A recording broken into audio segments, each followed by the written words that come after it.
Amber Half Rules. The James Whale Show on Talk Radio. We'll get you talking.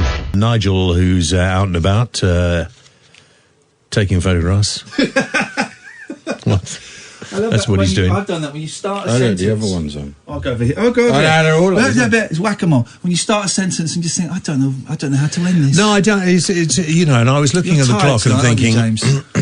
no, not really. I'm still got this cold that is sort of in here. It's still in my throat a little bit, I've got an upset stomach. I don't want to know. I'm feeling fantastic. Wow, okay. I mean, the drugs do work. The worlds, they do. And James is today converted to join the Brexit. Brexit. And Judaism. When they did that a while ago, didn't you? But, what? Judaism, you're halfway there. You've done the hard bit. Which is the hard bit? This little snip. Well, it's not that little, is it? Depends. But he's had that done. I had to explain circumcision because my 7-year-old is circumcised. How do you explain it? Will they cut my 9-year-old isn't. And really? There's jealousy. But who's jealous of who? There wasn't jealousy. There was confusion. Are you circumcised? No. Why not? I don't think it's. I didn't need to have it done. I'm not religious. No, I like the better. sensation of. But it looks better. What's it like? No, it doesn't. No, honestly. What's the sensation like? It's a fantastic sensation. Oh, I think I get that one anyway without it. Well, what we need someone to tell us, like an adult, to tell us before. That's true. Then have it done, and then tell us the difference after. That's a good point. Some to people have it done older. Once and for all, because I think it's cleaner and more hygienic. I wash my penis. I wash it. Well, so you it's have clean. to I don't wash not, my hands after I've been for a week. You have to be extra hygienic when it's not yes, been I processed. Yeah.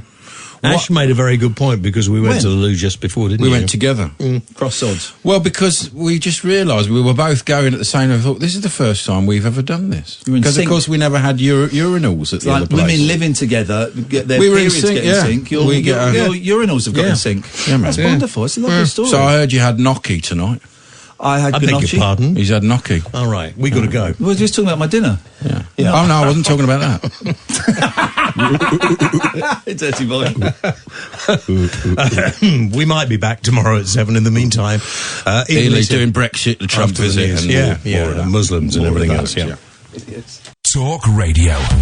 The Late Night Alternative with Iain Lee on Talk Radio. We have ways of making you talk. You are sleeping. You do not want to believe.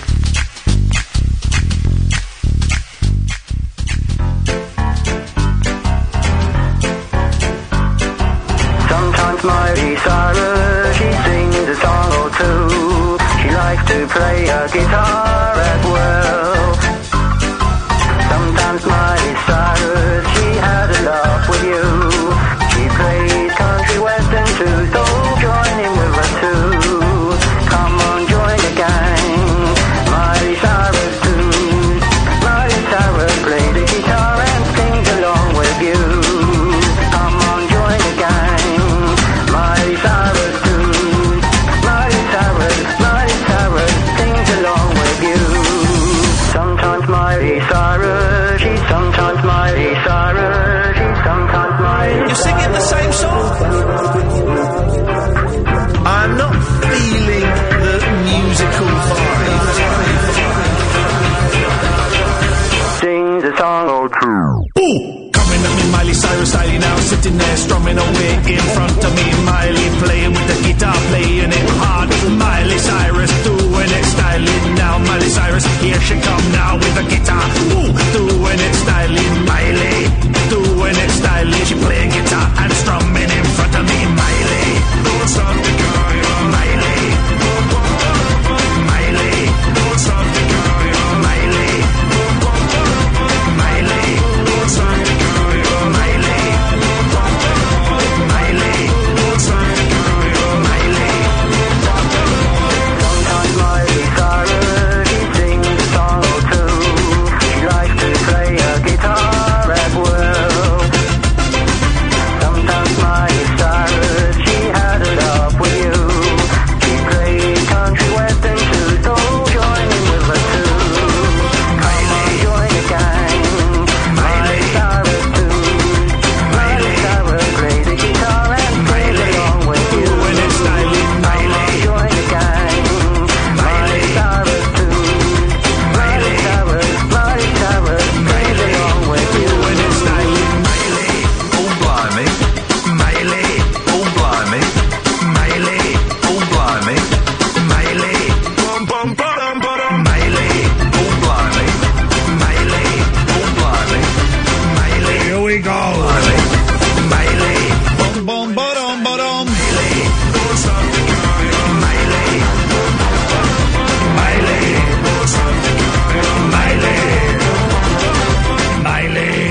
wondered if this is cultural appropriation. I like this could be racist. You've got to be so careful these days. I mean, particularly here. I mean, bam, bam. Good evening, dear listener. The late night alternative, Iain Lee and Katherine Boyle. Boom! 0344 499 1000 is the telephone number today, as it is every day. And Katherine, I have got you a present. Oh? Yes, I have, actually. Well, I've got you a present. Oh! 2 new listeners. 1, 2. This is amazing! And all I had to do was ride around Letchworth on my moped for about 2 hours. With your baps out? No! On this occasion, no, that wasn't required. Wow. I put them away. Who's listening that's new? John, big up the John. John, who is the most patient man on a motorbike you've ever seen in your life. He's a man. Because there was John and Jason, right? It was J's, double J. It was really Jason's lesson. They let me tag along, and tag along I did because they were on proper bikes. Yeah. And there's me on my hairdryer at the back. Yeah. They were brilliant. So John found out what I did for a living and has decided he's going to tune in tonight. John, my bra. He's a big Iain Lee fan. We call them bras now. Yeah, we say bras because all right, bra. Bra, because the boys say bras. Yeah, it's a Hawaiian thing. You all right, bras? These are my bras. So, what the John and Jason, my bras. Well, Jason probably won't be listening. Jason's a scumbag. Well, Jason's a piece of trash. But Martin... I hate this Jason guy. Who's Martin? Who runs one-on-one driver training in Barton-le-Clay. Yes, boss. Martin, one-on-one action with Martin. The thing is, he normally listens to Radio 4, so I think this might be a little bit too different. One-on-one action with Martin. Mr. Lover. Oh, romantic. Well, that's great. So my bras are listening. Yep, 2 bras, 2 new bras. That is wonderful. Well, What's my present? A present for you. Give. So we're in this new studio, right? But you can put your hands down. It's not a givey present. Oh. We're in this new studio, okay? And it's kind of cool, and I kind of got my stuff here, and it's all set up, and I like it. But I was thinking, this is my studio.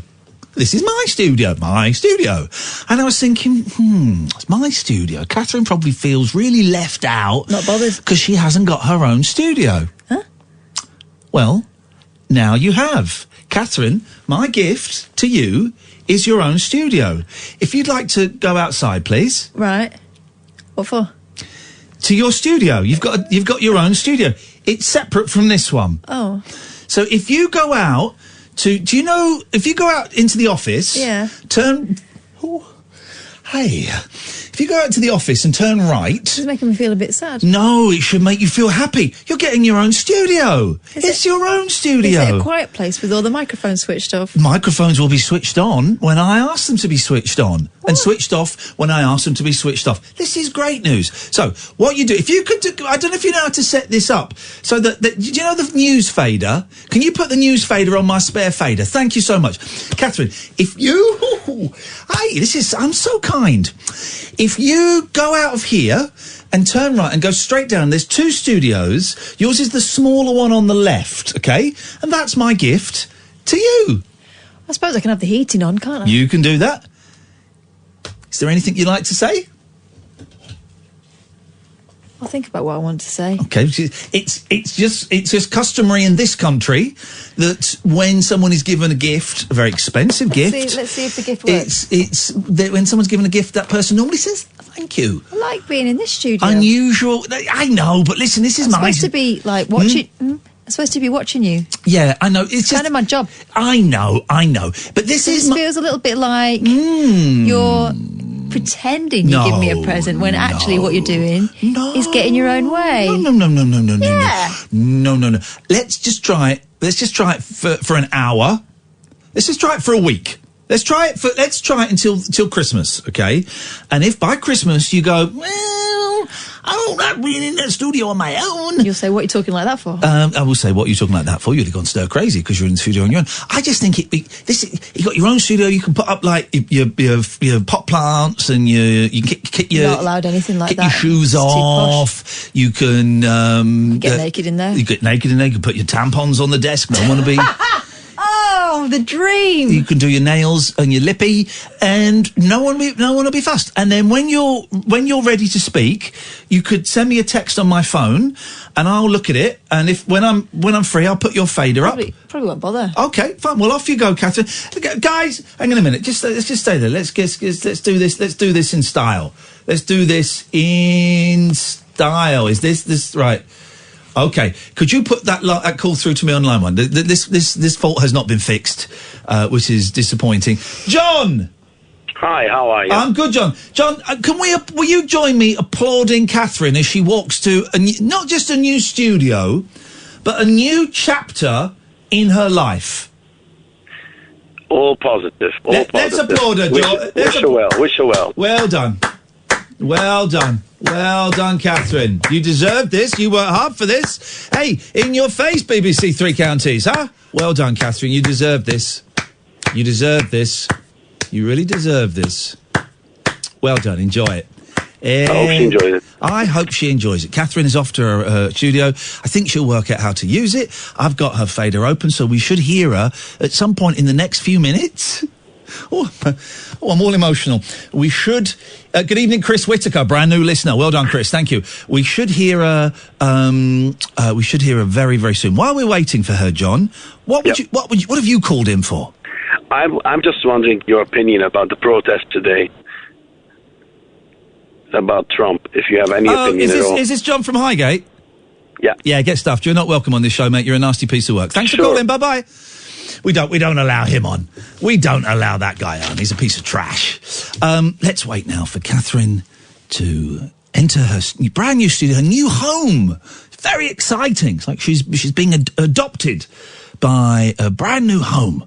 And let's see. She should be there now. It's not that far away. And all she's got to do is work out how to turn the studio on. And I think this just goes to show how magnanimous I am as a radio host, that I am prepared to do something very special, very selfless. Katherine, can you hear me? Yeah. Fantastic. Why don't you tell the listeners what it is you can see, what that new home, Katherine's Corner, Kathy's Corner, we're going to call it. Kathy, don't come home. What is it you can see? Describe your new studio to us, but keep it brief if you wouldn't mind. It's a lot smaller than yours, but it is warmer. Yep. I've got a lovely view of... OK, Katherine, we'll come back to you in a second. I just want to say, dear listener, if you want to give us a call, 03... Just keep the breathing down to a minimum, please, Katherine. We can hear you. 0344 499 1000. And I tell you what, Sorry? Hello? What? What are you doing? What do you want? Oh, no. Can you get out of my office, please? Right. I tell you what we'll do, Kath, to make it fair, OK? People can phone up. Yeah. And they can either say, I want to talk to Iain, or I want to come in Kathy's corner. No. I want to enter Kathy's private place. No. I want to make a deposit. No. Let me pleasure Katherine. 0344.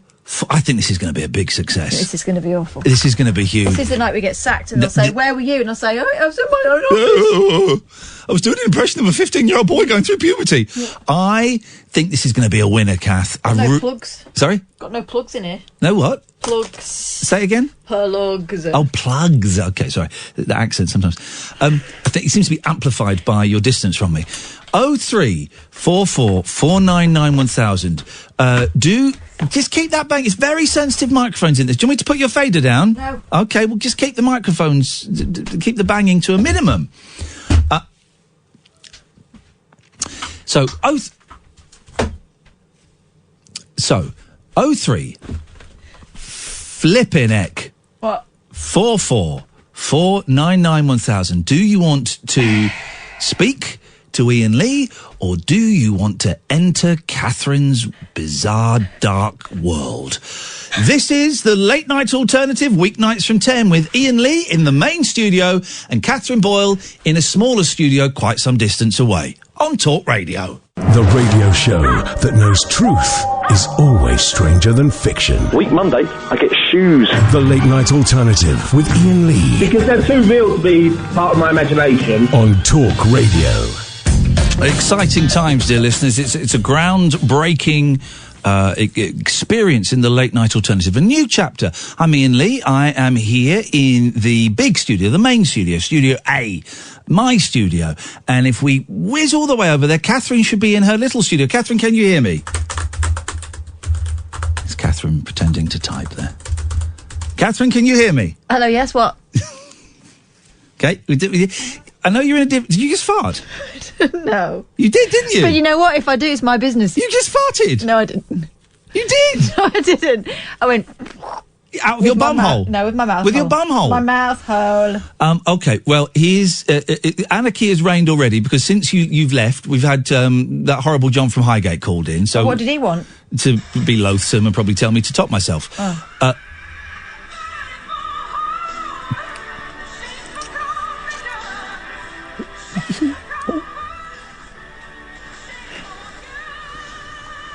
I love having my own office. I can do all woman things. What are you doing? Just having a look at some body form adverts. Classics. Why are you doing that? Well, I've always wanted to be pulled along by a load of dogs on my period. Never tried it. And also, I've never been able to explore that side of my personality because you're always there.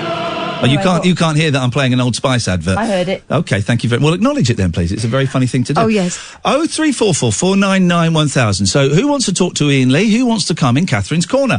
Let's go to Raheem. Good evening, Raheem. Good evening, Iain. Good evening. Is it me you'd like to speak to, or do you want to come in Katherine's dark place? It's actually you. There we go. That's me. All right, Katherine, you carry on doing what you're doing. I'll let you know when we're done, love. Yes, Raheem. All right. Yeah, so that caller you told to get stuffed here, he asked you what your opinion was on Trump. Yes. I have an improvement on that question. He didn't actually ask me what my opinion was on Trump. Okay, whatever. He asked something about Trump, didn't he? About the protest, yeah? Yes, there we go. Okay. I have an improvement on that question, yeah? Okay. Where's the streaker? Exactly. Where? Exactly. That's what I'm wondering. Where's the streaker? Well, Raheem, here's the thing, right? To be... As Gandhi once said, even though we know now he was a dirty pervert, he was a pervert. He controlled his daughter's sex. That's not normal. It's true. It's a true. It's true. Yeah, you know that's true, don't you? He controlled his daughter's sex.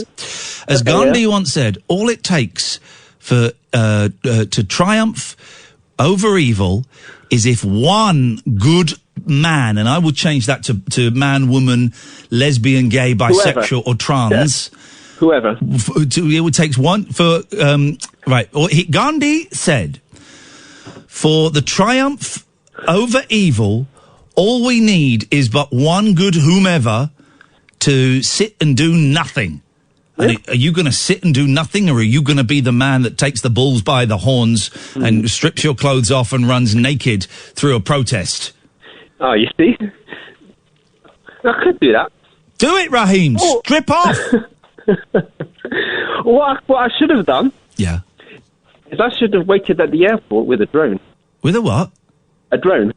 No, don't even joke about waiting at airports at drones, because I'm getting scared. All these protests they're going to talk about. I'm taking my boys away in the summer. I don't want. You better think about it. Yeah, it takes thousands of people and they're not doing anything. One drone could have prevented Trump from coming. Yeah, well, don't. Well, no, because he wouldn't have. No, because the military would have shot it down. Oh, yeah. Then they would have found you and they'd have shot you down. So that's a dumb thing to say. I don't think they would shoot me. Nah. It's a joke anyway. I wouldn't do that. Good joke, Raheem. Good joke. I wouldn't open with that one, mate, but it's a good joke nonetheless. Yeah, true. Yeah, but we need a speaker. Okay. All right, Raheem. Thank you. Oh, yeah. Oh, yeah. Hang on a second. Be with you in a minute, Katherine. She's watching the Diet Coke break advert. Flipping it. Go. Oh. What in the heck? What? Oh, I say. What are you doing? Oh, Katherine, what are you doing? Catherine, sorry, what now? Catherine, what are you doing? Leave Private business. Leave Private it lady business. alone. For 5 minutes, leave it alone. It will drop off. Oh. You don't want that dropping off. I'm just pressing it on. No, don't press it on.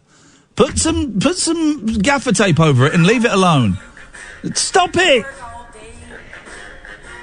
His jeans are awful, actually, when you look at the Okay, I'm talking to She really was that flashback, wasn't she? Raheem and I are having a very mature political conversation Okay, well, since... include me out. Well, I'm including you out. I'm excluding you. Excluding you. What's the word? Excluding. I'm excluding you. Just want to say... Jeez. Please, Katherine. Yeah, yes. Since you... All I want to say is, since you left Studio A and went to Studio F... Yeah. The show has really got a lot more mature. Okay. It's got very politically minded. We got a conscience. The show has a Wasn't conscience. Raheem talking about having a drone? It's very naughty. I hope you dissuaded him. I did dissuade him. I told him he'd get shot. Yeah. Yeah. Yeah. Now Now we're going to go on to Raheem's second point, which I'm sure is going to be excellent. Maybe you'd like to listen, Katherine. Something I was going to make like last night. Please shut up, Raheem. I'm talking to Katherine. Oh. Please. Maybe. Please. Maybe you'd like to listen, Katherine, and perhaps learn something instead of, instead of ringing your bell. What? Raheem. Yeah. Yeah. Now you can talk. Oh, now I can talk. Okay, yeah. So last night you was talking about how some people changed the name Jeremy Hunt to something obscene, right? Yeah. His surname. Basically, it's not the first time, and I'm sure it won't be the last, because I've seen even BBC journalists saying the same thing. I see what you're doing. I'm not doing anything, mate. Huh? Is that Katherine? Is that Katherine? Oh, I love this film. I love this film.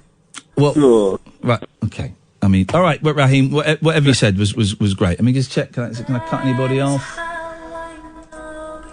No, I can't get anybody off. Can we get that? Do you know how to do they taught you how to do fault reports yet? Right, but that's something you need to learn very quickly, because you're going to be doing a lot of them. Katherine, I don't think we can play that on the radio, mate. Why? Because I don't think contractually we're allowed to play that. What?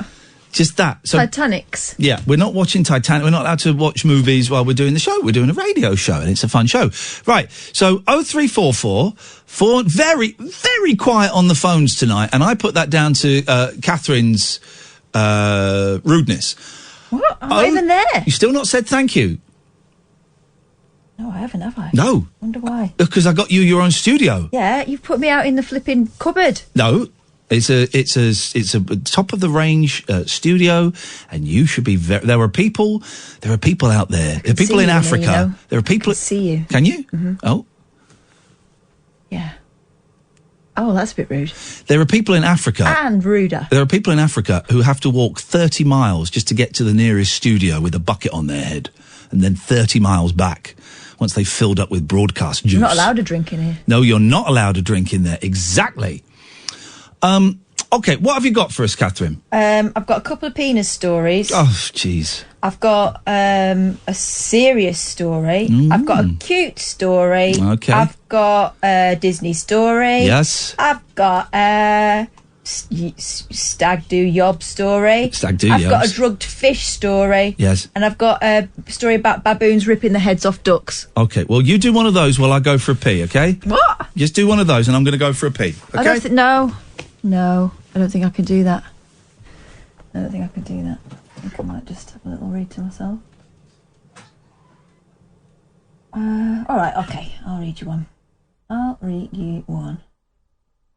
let's do a cute story. Do you want a cute story? Because it's all getting a little bit... You know what he's like. What do you want? Get out. Buck up your ideas. Buck up your My ideas. mic's on. My mic's on. They'll see what you're really like. This is what he's really like. This is what he's really like. Listen, look at me. Look. Buck up your ideas. You have got your own studio. You've got your own studio. You look great. You needed a wee. Suits you. It suits you. It's tiny. It's insignificant. This is what he's like. You buck This is up. what he's really like. Shush. Buck up your ideas. You shush me. I shush you. No, you shush me. Shushy. Get out of my studio. What? Get out of my studio. Get out. Get out. Be a team player. Out. Buck up your ideas. Shush. Out.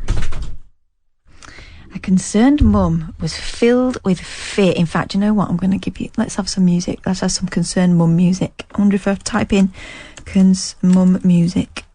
Mum music. This is how he does it. And it's dead easy. I mean... All right, let's go with this. Mum music.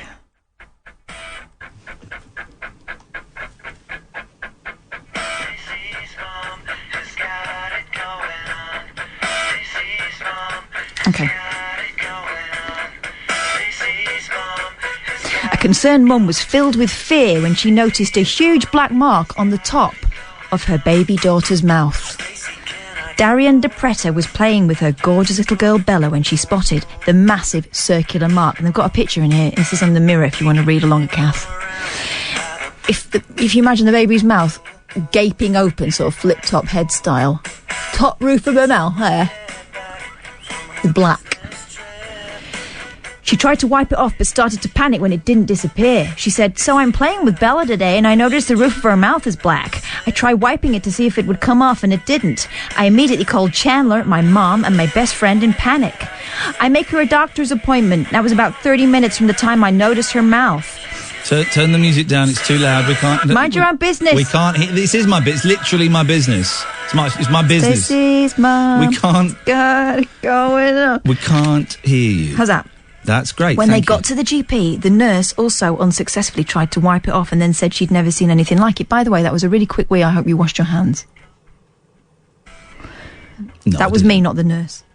Doctors then suggested it could be a birthmark, but Darian, who lives in the US, that's why I did that voice earlier on, because I'm a stickler for detail.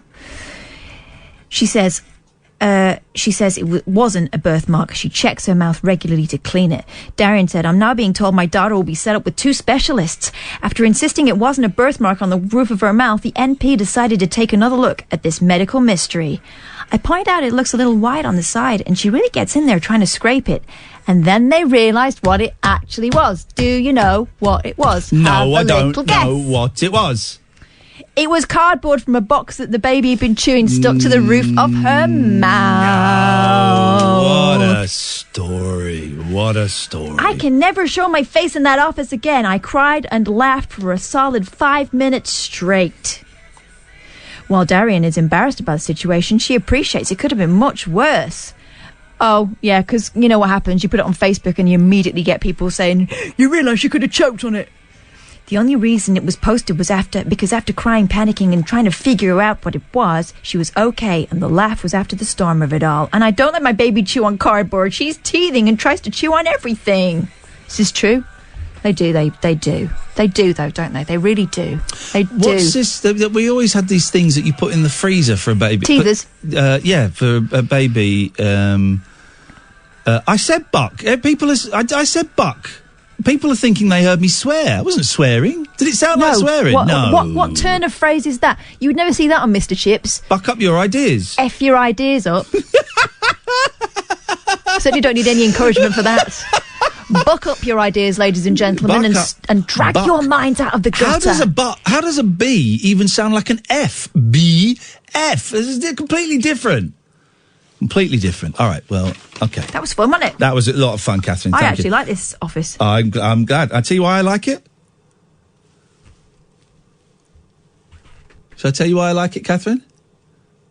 For this to work, you need to say something. I know. There we go. It's that. This is Talk Radio.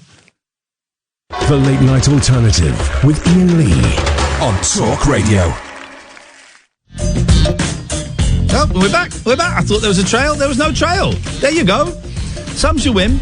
0344 499 1000 is the telephone number if you want to give me a call. I'm in the main studio. Catherine's in Studio F. Yeah. Thank you. She hasn't said thank you yet. That was my present to her. Don't think this actually belongs to you.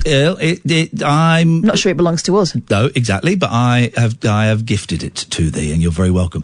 Hey, I started watching that Chernobyl today. Oh, aye.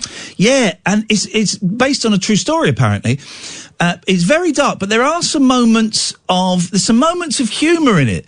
There's a bit right at the start, no spoilers, but there's a bit right at the start before it's about a nuclear reactor exploding. Right? So it's a very bleak thing. A lot of people died in horrific ways. Do you know the story, Katherine? Yeah, I remember it vaguely. But there's some humour in it. Right at the very start, before the explosion, there are some workmen just working there. And one workman, it's a great opening, actually. One workman turns to the other and says, do you know why we've got to be careful that this doesn't blow up? And the other fella goes, no, why? And he says, well, Chernobyl fall off. And I thought, Chernobyl fall off. I thought that was a really brave to put a gag. Yeah, because some people's did, didn't it?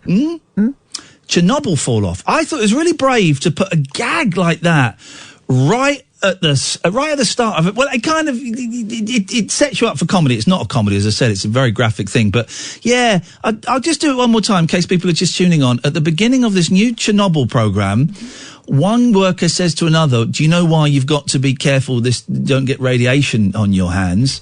And the other guy says, why? And he says, well, Chernobyl fall off. Your knob will fall off. Chernobyl fall off. Very, very brave opening. Very brave opening, I thought. And okay. I think maybe you need to leave your computer in here. Certainly not.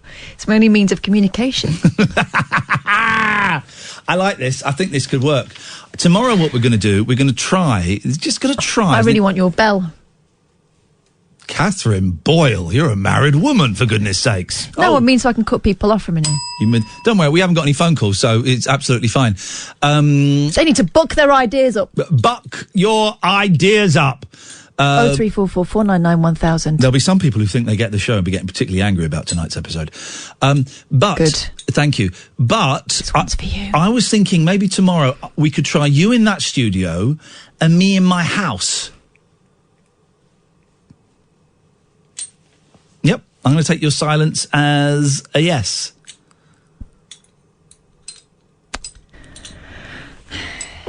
Someone is saying it's actually Chernobyl fallout, but no, it's not. It's Chernobyl fall off. Oh, dear. So thank you very much for that. Okay, let me just... excuse me. Hang on, I've got a question from Katie Puckrick. Chernobyl fall off. I'm just crossing that off. Yes, Katie Puckrick. What time on Sunday? I did tell you the times. I know, but I've faded you out of my mind. I told you the times. The 7 o'clock? Show starts... yeah, say 7. Why not? What is it? I'm not telling you what time it actually is. What is it? IRL? I am hosting an evening with Kelsey Grammer on Sunday. Sold out, guys. And we're inviting Katie Puckrick as my special guest. My guest. My ticket. Friend. My ticket, my guest. My ticket, my guest. And Baby, I hear the blues are calling, tossed salads and scrambled eggs. I'm taking my guitar so he can sing it with me. Can you ask him about tennis? Yeah, of course I am. I'm getting quite nervous, actually. I've got to do some research tomorrow. Or maybe I'll do it Sunday. Maybe I'll do it next week. And I've told you what time it starts, and I'm not... You said doors open at 6? Yeah, so get there for 6 then. Ugh. Get there for 6. Are you tricking me? No, well, get there for 7. Show starts at 7, I'm going to say. Is that true, though? Yeah. I'm telling Katie Puckrick, I'm going to be there. You're stitching her up, if anything. No, I'm stitching you up. Why? Because you're going to be there as well. I'm not stitching anyone up. You'll just be there on time for a change. Okay. 7 o'clock, the show starts. Okay. All right. Oh, okay. Not a very funny joke if it is a joke. Chernobyl fallout, it's a funny gag. No. Wrong time. It's a funny gag. I'm going to tell her. Iain says 6, 7. 1, 2, 3, 4. Can I have a little more drugs? 5. That's the Beatles. Imagine every song the Beatles sing from Help onwards is about drugs.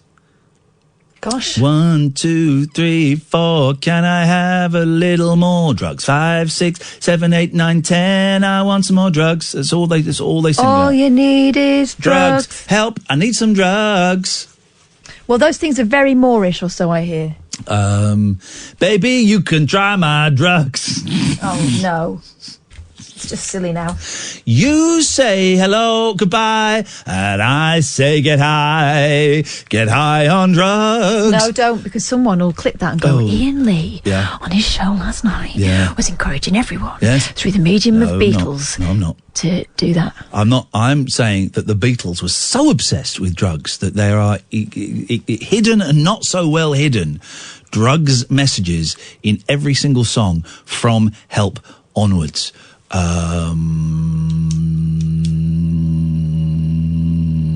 Is there anything that you want? Drugs. With Sergeant Pepper's Lonely Drugs. They really were very silly boys. They were very silly boys. I do like the Beatles, but they were. Hey, let's go niche. I listened to Lost Classic. Well, Lost, an album that's poo-pooed by a lot of people. Is it because it's poo-poo? It is poo-poo. Paul McCartney's. Right, hang on a second. Right. Have we got phone calls to make? Phone them up. Josh, get out. We're working, man. Come on. Please. For crying out loud. We're working. Phone them up. What They're more important. What the hell is going on in there Josh now? Romer's just walked in and stopped people making phone calls. Who does he think he is? For goodness sakes. Wouldn't do that if I was there. This is a workplace. This is a workplace. For God's sake. Stop coming into our studio. I tell you what. I'm going to walk into a local chippy and then just go around the back and have a chat with them. Just go and have a chat with the chippies.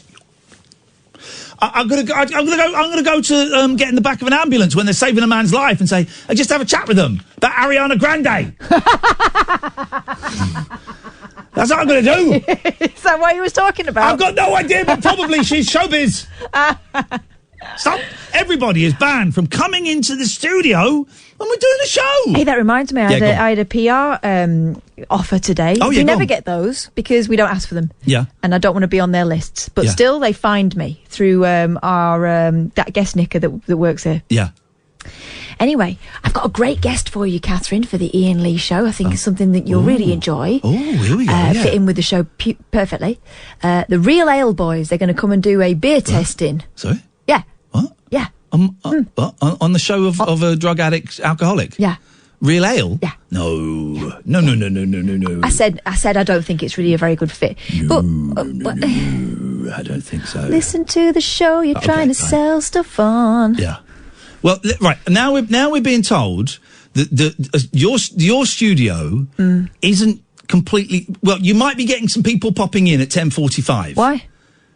Well, because Paul Ross might just need it. Yeah. For a pre-record. Oh, well, his show takes precedent. No. But you can still sit in there, but you just have to be very quiet. Oh, I don't want to sit in here while he's doing his thing. No. He gets very, very... No, I know. But what I'm saying is you don't come back here. Why? Well, because that's your studio. It's not, though, is it? It's Paul Ross's. I knew it wasn't mine. I knew it wasn't a real present. I knew you were tricking me. Early days. Early days. Tricks every time. Early That's what days. it's really like. It's teething. It's just teething problems. It's just teething problems. You gave away something that didn't belong to you. That's all it is it's teething. It's just early days. Outrageous. It's teething problems. That's all it is, all right? All right? They'll be out in 5-10 minutes, I'm sure of it, okay? Let's go to Ryan. Good evening, Ryan. Good evening, how you doing? Very well, Ryan. What can we do for you tonight? Do you want to speak to me or Katherine? Oh, either. You had no one call. I was on my way home. I'm knackered. I thought I'd just call you because I felt sorry for you. He wants to speak to you, Kath. Oh, no, don't feel sorry for me. I'm quite happy. Oh, well, yeah, you sound quite happy. You're both doing quite well. I just thought I'd try a caller in a minute. Talk to Iain, and then he'll give you a present, and then you'll find out it was never his to give. No. It's just teething problems. The someone else's teeth. Someone else's teeth, exactly. All right, Ryan. Do you want to play a game of guess? Let's play a game of Hangman. Go on, then. Hang on. 1, 2, 3, 4, 5, 6, 7, 8, 9 letters. Yeah. A. No, that's the base of the noose of the galleys. N. Yeah, that is the 5th letter, N. I need a pen, really, don't I? Yes. All right. Bye, I'm getting kicked out. What? No, well, just wait there. Squatters' rights, Katherine. Squatters' rights. She's pathetic. Why are they getting kicked out? Oh, I don't. Absolutely pathetic. She's got no balls, that woman. N. That's letter 5. Letter 5. Yeah, okay, got it. Yep. E. Letter 3. Okay. I. No eye. That's the shaft of the galleys. What are you doing back? What do you mean? Poor Ross. But, He did some very strong sexual swear words. well, I know we had the fader up, and I didn't dump it. Wow. So it's on his head, be it. Yeah. On his head, be That's it. what he said. Yeah. Well, oh God. All right, we're playing Hangman. Yep. Right, go on, Rhyme. Quick, chop, come on. Boring. C. What? C. B or D? C. Is in, yeah, C, because you said bad C. sexual swear words. So C. Okay, well done. That's the first letter. What, C? Yes. C, oh, sorry. Getting R. Yeah, it's the fourth letter. God. Chernobyl. Yes, it's Chernobyl. Hey, you've got to be careful, though. You've got to be so careful, though, Ryan. Do you know why? Why? Chernobyl fall off. Thank you, Ryan. What a guy. Hey, it's a lot more fun in this studio. What a guy, huh? This is the fun studio. Okay. Isn't it? 0344 499 1000. This is Talk Radio. The Late Night Alternative with Iain Lee on Talk Radio. We'll get you talking. 0344 499 1000 is the phone number. The Late Night Alternative. Kind of a laid back Tuesday vibe tonight. I've still got this stomach thing. My back is still killing me. Very kindly bought me a heat pad, but I think that's actually making me feel more nauseous. Oh. I got a bit of osteo tomorrow. So osteoporosis. Osteopathy. It's not a real thing.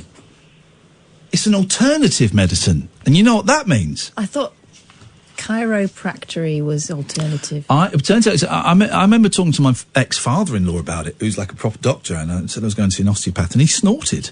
Did he? He snorted, yeah. You ever been to see an osteopath, Hannah? Hi, I haven't, but I wanted to speak to Katherine. Yay! Well, Katherine has inveigled her way back into my studio Got again. kicked out because he didn't own that other studio. Why?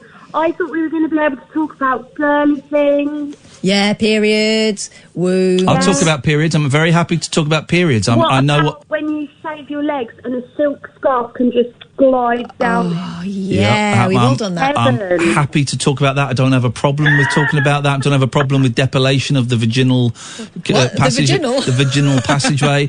I don't have a. You shouldn't have hair up your passageway. I don't have a problem with any of the women's issues, hairy bum cracks. Wow. Well then, Iain, this yes. is the question I was going to ask Katherine, but this can be for you. Thank you. Are you a Carrie, a Samantha, a Charlotte, or the other one? Oh. I like to think I'm a Samantha. Okay. But I'm probably the quiet, frustrated, posh one. Yes, okay. Katherine, do you agree that that's the right... That's Iain? Yeah. Yeah, possibly. Oh, right, okay. I don't think I'm any of those. I think I'm a mixture. I'm Mr. Big. Yeah. I'm Mr. Big. I mean... Listen, I don't think you can catch me out with that. I went on the Sex and the City tour in New York City. There was a quiz on that bus. Guess who got most of the answers right? This guy. I got more answers right than any of those frustrated old women sat there with stinking of gin. Do a Samantha impression.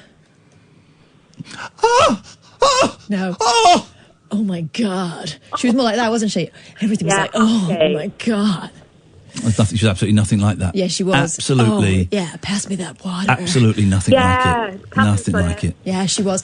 I used to think that I was a Charlotte, and then I realised what an absolute plum she was. And that husband she married, flipping out. No, they were a nice couple. Kyle. No, it was Kyle. Trey was her husband. McLaughlin. Kyle McLaughlin. No, and Carrie was an idiot for getting rid of that lovely carpenter.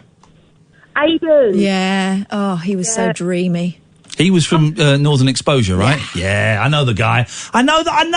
I know my SATC. I know it, girls. Let's have a pajama party. Can everyone call in and ask you girly things? You can ask me girly things. They can ask me anything they want, Hannah. Yeah, it's about time. It's about time. Reclaim the airwaves. 0344 499 1000. Now, got to say, I've got to get the name of this film right, because I keep getting it wrong. At midnight when it all falls down. Hang on a minute, I'll get the name of this film. There's a guy, comedian, performer, director, called Steve Byrne, is coming to us live from the United States of America. And he's just released a film called Always Amazing, right? And it's on YouTube, and it's free. If you go to the All Things Comedy on YouTube, look for Always Amazing, the Amazing Johnathan story. It's free. It's free. It's free, and it's a proper film. It's not like some crap, Twin Towers documentary that some kid has made using 2 VHS video recorders. This is a proper film. It's brilliant. It's got David Copperfield in it. It's got Penn from Penn and Teller. It's a great film. The director, Steve Byrne, is coming on the show at midnight tonight. And I'm saying that out loud because the last time we had a guest booked on, we forgot to call them, and they sent me a very polite email afterwards after I grovelled, but the email was I said, pick a night, any night. I'm so sorry, we forgot to call this guy. I'm so sorry. Pick a night, any night. Well, it's okay, don't worry, these things happen. I'm busy for the next couple of weeks. I'll let you know if I get free. I know, isn't it? I feel terrible.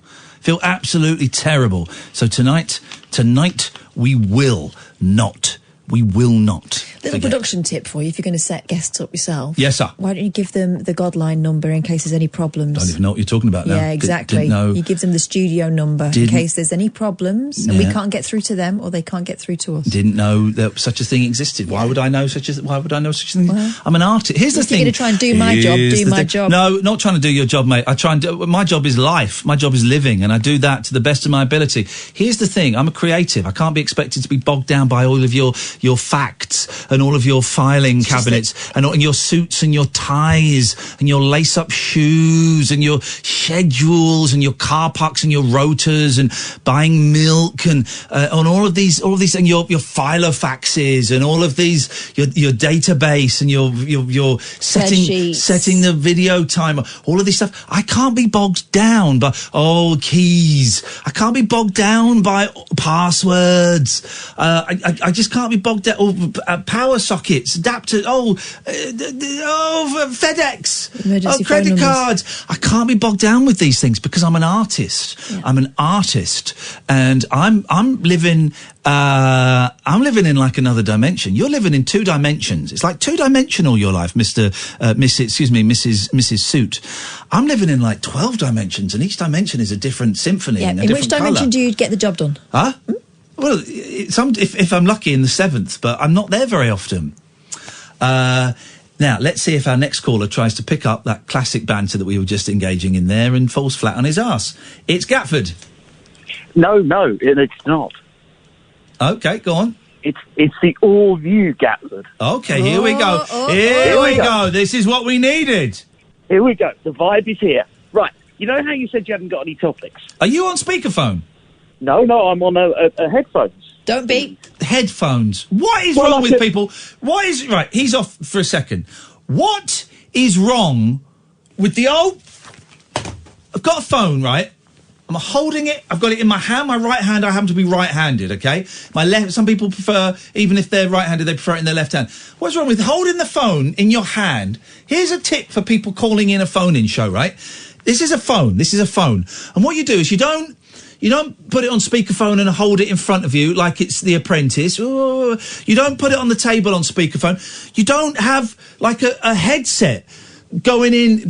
What you do is you get the phone and you hold it in your hand firmly, and there's like a little hole there. That's the earpiece. And there's a tiny hole there. You probably can't even see it. That's the microphone, the mouthpiece. What you do is you line that hole with your ear so you can hear the voices coming through, and then just naturally your mouth is then close there, and that picks up your thing. And what that does is that creates the perfect environment for it's convenient for you, the person making the call, but then for the person at the other end of the line, I don't know, your mother, a priest, a doctor, the host of a phone-in radio show, they can hear you. Unlike this muppet, Gatford, who's on a headset, we can barely hear him, can we, Gatford? I apologise, but there is a good reason. The reason better be either your phone is made of lava or you don't have hands. I'm looking up a website to help you. Thank you very much for your call. These people make me sick. It's a phone-in show. You know what to do. Write them off.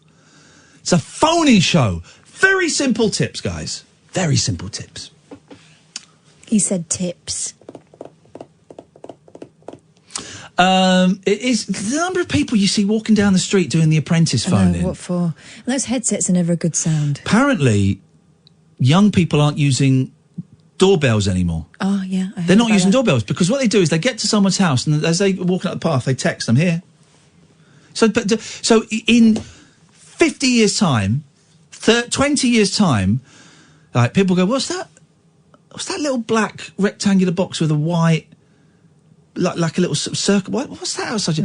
Oh, yeah, no, the people who lived here before, they used to have a doorbell. What?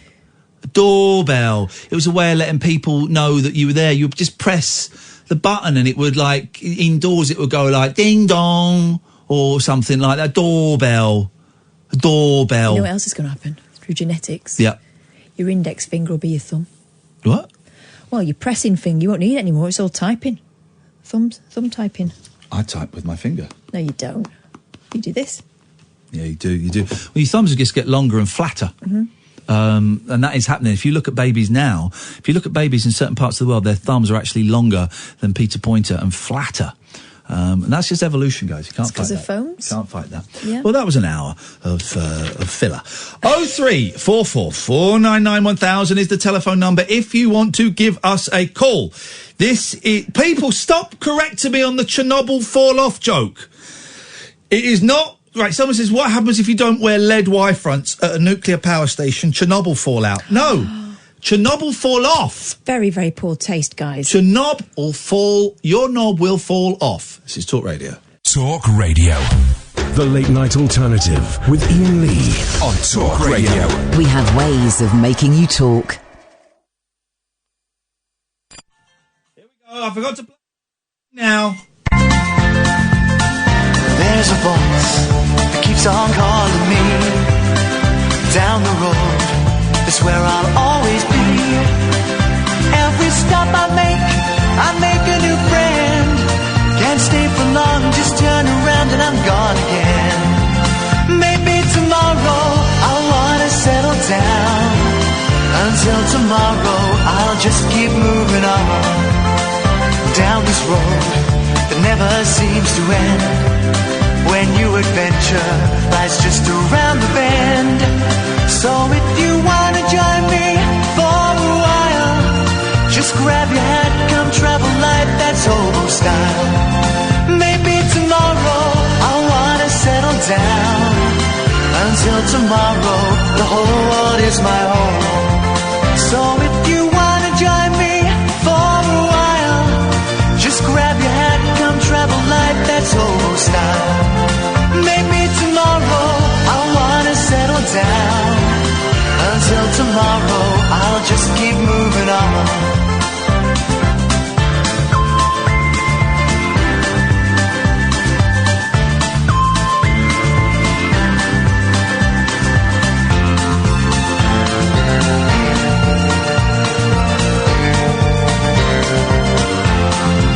Maybe tomorrow I'll wanna settle down. Until tomorrow I'll just keep moving on. There's a world that's waiting to unfold. A brand new tale no one has ever told. We've journeyed far but you know it won't be long. We're almost there and we paid our fare with a hobo song. Maybe tomorrow I'll wanna settle down. Until tomorrow I'll just keep moving on. So if you wanna join me for a while, just grab your hat, come travel light, that's hobo style. Maybe tomorrow I'll find what I call home. Until tomorrow, you know. Here we go. Oh, 3 0844 499 1000 is the telephone number, the late night alternative at midnight. Now's a good time to call, because at midnight we're going to have a guest. We'll chat to him 15, 20 minutes, see how we get on. Hey, listen, he might hate us. He might slam the phone down seconds into the conversation. You never know. You just never know with these Americans. They can be so touchy sometimes. Or we might be best buds and he could be on for an hour. We don't know. But he's promoting a great film which you can watch for free. Imagine someone's made something and they're giving it out to the world for free. And it's good. It doesn't look like a freebie. It looks like a proper movie called Always Amazing. It's about Amazing Johnathan, who's one hell. I saw him on TV. I thought it was when I was 15, but it must have been a bit later. It must have been like early 20s on like one of the Jonathan Ross programs or something. And it's just I remember seeing it and going, oh, I want to do that. I did the thing with the knife that I showed you in the film. Oh, gosh. I saw that. I went, oh, I want to do that, man. I want to go up on stage and just do weird stuff. And again, you know, kind of. I'm not saying anything in his league, but it's a great film. So we're going to talk to Steve about that, which is very exciting. What a day of... First of all, I went to meet my pension guy, who just laughed at me. Just laughed and said, if this is your pension part, and if you don't put any more money in, when you retire, you're going to have about £4,000 a year. Right, because £4,000 a year. That's terrifying to you. Yeah.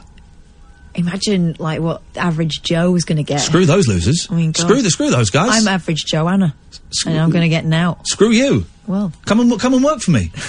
Come and work for me. Come and clean my house. I'll give you 50 pence a week. Don't clean my own house. Okay, well, that's fair enough. I've seen your house, so I wouldn't trust you that. So he basically just said, you're screwed. You're going to die poor.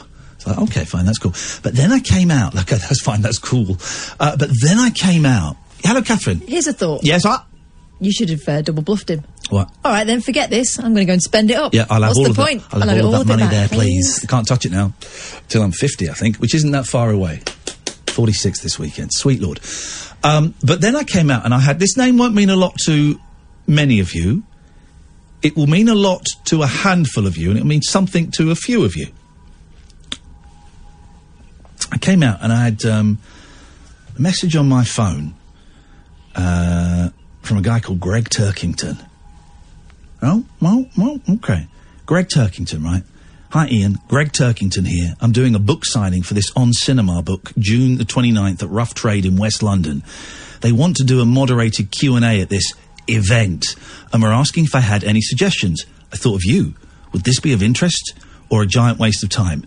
Either answer works for me. Let me know what you think. And I'm there going, what? This guy's one of my favourites, right? He does On Cinema with Tim Heidecker. He does the filthy Neil Hamburger, who we're going to go and see that night, yeah. June the 29th. We can't even tell you one joke. Can't tell you one of his jokes. Cannot tell you one of his jokes, right?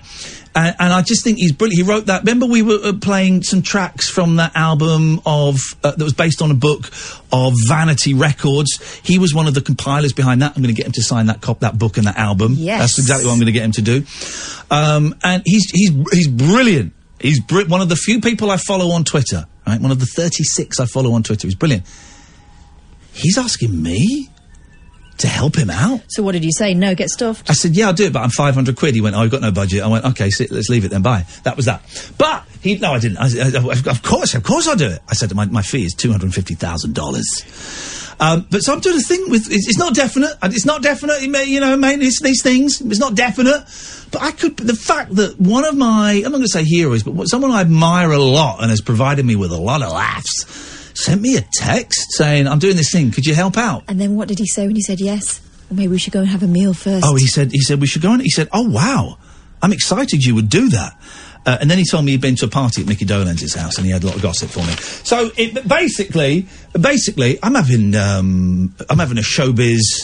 showbiz lifestyle today. Greg Turkington texted me, asked me to help out. What a day.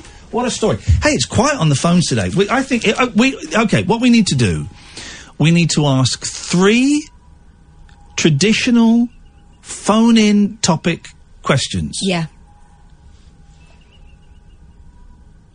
Now, I'm thinking, do we double down and go full-on local radio? Or do we pull it back a bit? What do you think? Get ready, guys. 0344 499 1000. When we throw out the creative phoners, they still never ring. They So don't maybe go. we need to go... Let's go basic. Yeah, let's go Fisher-Price phoning. Okay, well, what's your favourite sandwich filling? Yeah. 0344 499 1000. I will do that. I will debase myself. I will get on my knees. I will get down on my knees, right? And I'll look in your eyes, and I will say the phone number as I undo your belt buckle. Pull that back, and I undo your fly, and I unzip your fly. We're going 0344. You're assuming they're men. 449 1000. Why am I assuming they're... You're assuming they're men. Well, belt buckles. You're telling me women don't wear belts? Not as much, no. Oh, shut the front door. Are you insane? Women... Are you wearing a belt now? No. Right, okay. I Didn't am. wear one yesterday. Okay, fine. On the day before. You also weren't wearing pants the other day. Now, Not wearing pants now. Okay, but you're wearing a skirt. So that is unhygienic. That's unhygienic. That's sexual harassment and unhygienic, actually, so I'm going to report you. It's my prerogative. So, That's what I like to call it. It's my prerogative. It can be yours too for just $5.99. I will debase myself to get calls. So, phone in topic number 1, 0344 499 1000. Just simply whoring myself out here. What is your favourite sandwich filling? And the wackier, the better. 0344 499 1000. Katherine. Can I do one? Of course you can. What is your mum's name? Okay. Just interested. Give out the number. 0344 499 1000. Okay. What is your mum's name? Okay, I've got the third and final one. What do we do about radical Islam?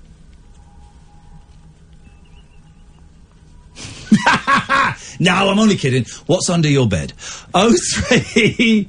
If it's a jihadist training book, then okay, that kind of ties. Well, that in. could be helpful. We could report them to authorities. Exactly. And get some sort of community action trust reward. So the questions are as follows: what's your favourite sandwich filling? Pointing to you. Eye contact is great here. Mine. Flipping it. What is this? I'm trying not to eat so much bread, but I do like a No. What? No, we're doing the topics. A Dairy slice. We're doing the topics. I am. I'm telling you. No. What? And her name is Brenda. What's your... I'll do this bit then. Flip. I've got to do all And the I think work we here. should put them all on an island. No, but we're not doing that one. We're not doing that one. We're doing the under the bed. Okay. So, what's your favourite sandwich filling? What is your mum's name? And what is under your bed? 0344 499 1000. Let's sit back and wait for the calls to come rolling in. And these are going to be go. You're going to have to be quick on this because they're going to come flooding in literally any second. There's now. a little delay, that's why it's quiet. You've got to pick them up, phone them back. Pick them up, phone. Boom, boom, boom, boom, boom. Yeah. That's how it's going to go. Here we go. What's your favourite sandwich filling, Ian? Cheese and mayo. Yeah, basic. Do you know what I do like and I've not had for a long time? It was introduced to me by my first boyfriend. Probably the best thing he could put into my life. His... cheese and salad cream. Okay. On cheap. Can I ask you to be quiet? Bread. Can I ask you to be quiet? Why? Because I'm helping, I'm fueling. A, you're putting people off calling in. No, I'm and fueling B, you're the phone. boring. What? So let's just let's just chill out. Let's wait for the calls to come rolling. Mr. Cheese and Mayo. The calls are going to come rolling in. Here we go.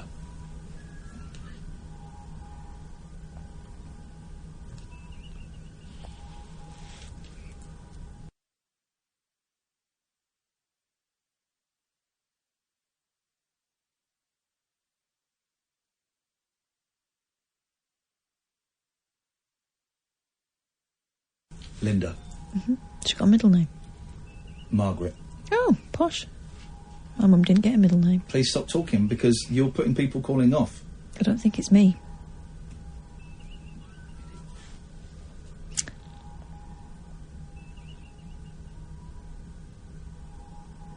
Literally nobody. Yes, literally nobody.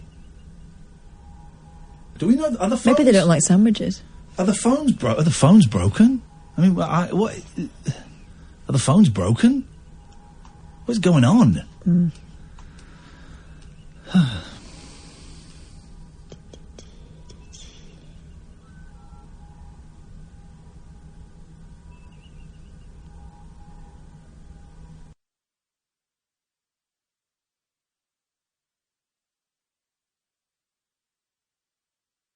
Phone them back immediately. Simsy says corned beef and pickle. No, I don't care. Did he phone in? No. I didn't hear his voice. He done tweet. Right, well, I don't want to hear about it then. Shut up, Simsy. Phone in. 03444991000. Don't tweet us. Tempted to block him.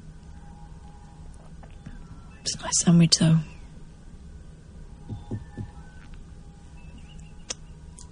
Just racking up our first call. Yep. Dan! Ian, I just wanted to talk about my favourite biscuit. We're not doing favourite biscuits. It's favourite sandwich filling. What's your mum's name and what's under your bed? Oh God, you've just come on Alexa. Give me a second. I did try to flip it. Right, we get first call we get, filling. and it's an idiot. Favourite sandwich filling? Yes, Dan. Coleslaw, lightly warmed. Oh, isn't that like vomit? Oh, that's disgusting. Yes. No, you toast the bun. You put some slightly warm coleslaw in there. Well, why is the coleslaw warm? Because I'm cheap. Okay, you haven't got a fridge. I've got a fridge, but you refuse to turn it on. Is it a bit fizzy? It's a bit full of junk. Okay, that is weird and probably illegal. Okay, right. Okay. What was the next topic? What's your mum's name? Jean. Oh, that's a classic mum name. And what's under your bed? Cat fur. Thanks very much indeed. There we go. Fun. You get a real insight into people's characters, don't you? Now Those three questions. Now we're having fun. Let's go to Sammy. Good evening, Sammy. Oh, hello, Ian, and the other one there, Kath, I think it is. Yes. What are you doing a voice for, Sammy? Just being silly, really, aren't I? All right, carry on. Yeah.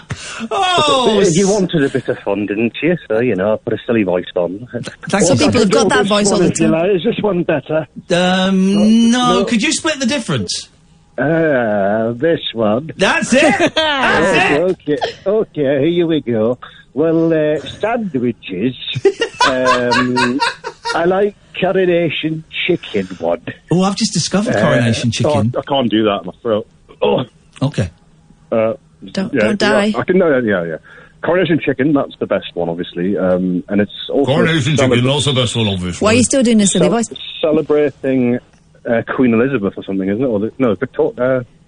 Don't need the history of the filling. That's tomorrow's phone-in. We just need to know the filling, mate. Don't worry, it's not an exam. Relax. Sorry, I'm panicking. Loosen up, buddy. Sorry.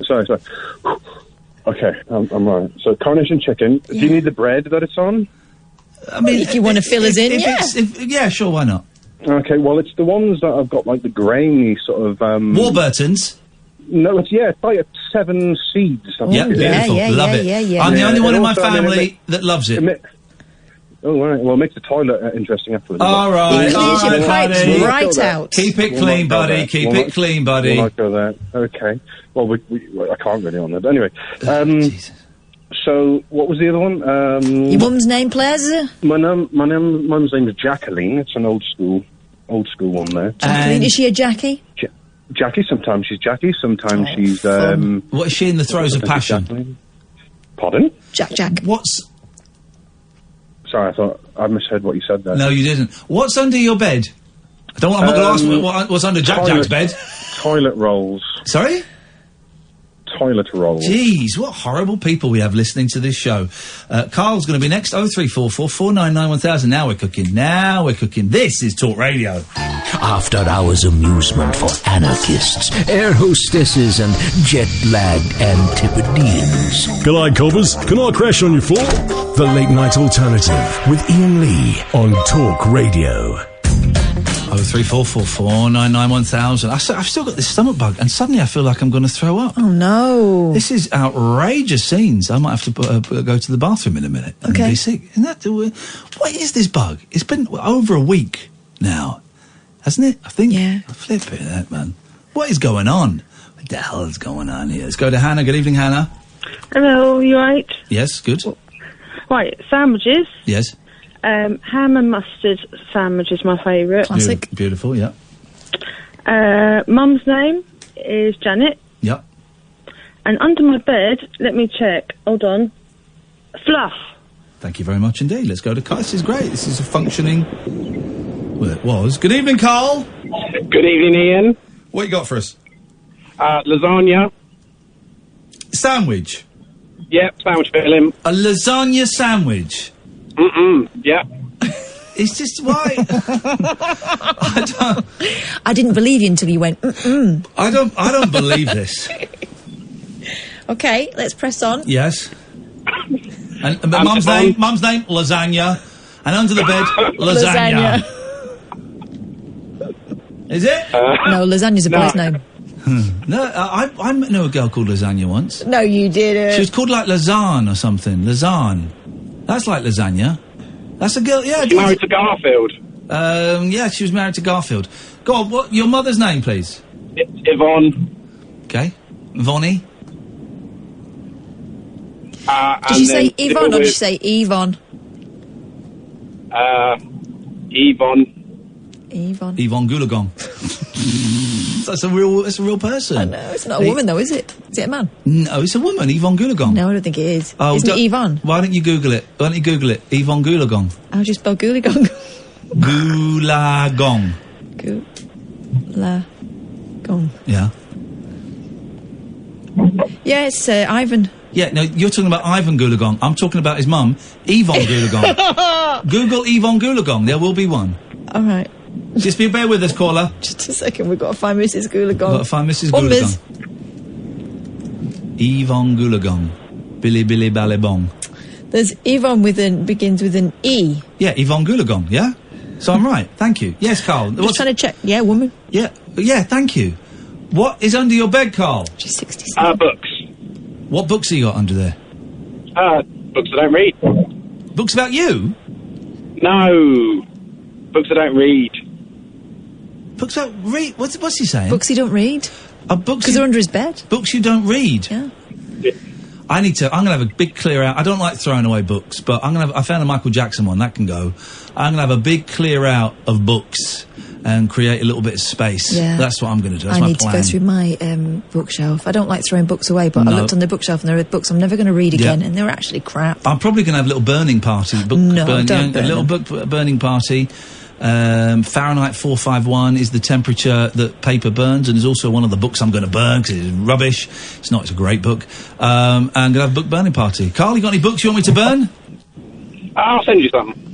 Okay, I couldn't understand a word that guy said. I liked him though. I liked him a lot. Yeah. Evening, Kerry. Hello. Oh. How are you? It's Ivan Goolagong.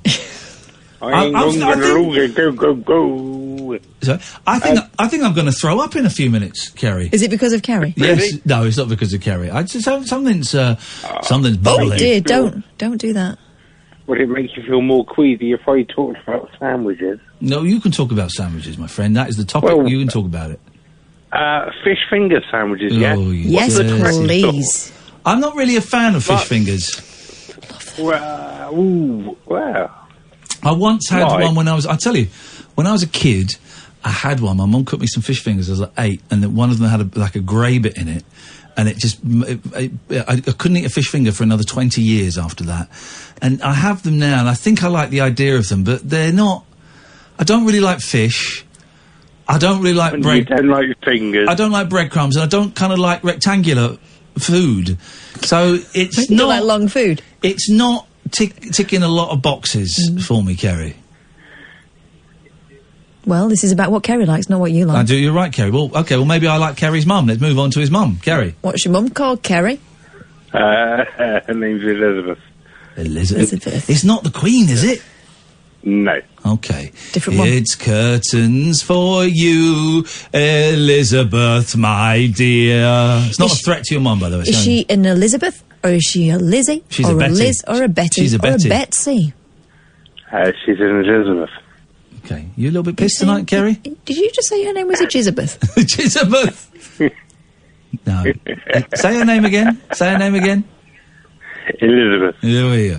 And by the way, you've not got like some brain condition, have you, before I mock your slurred speech any further? No. Thank God. Okay, here's a bit. No excuse. All right. And what's under the bed? God, do we want to know? Beer. No, nothing under the bed. Nothing? Just general nonsense, do you know what I mean? That's what we want to know. Too much? Everyone's got under their bed. Too much? You had a good night tonight, Kerry? Yes, I have. What have you been celebrating? Just life in general, and fish fingers. This is why he's talking about fish finger sandwich, because he's drunk and that's what he's had for his what's tea. in. Well, you carry on celebrating, Care. Yeah, you too. Be good. Thank you, mate. Be good, or we'll be telling Elizabeth. Be sober. Good evening, Charles. Good evening. What can we do for you? I just wanted to answer your questions. Okay.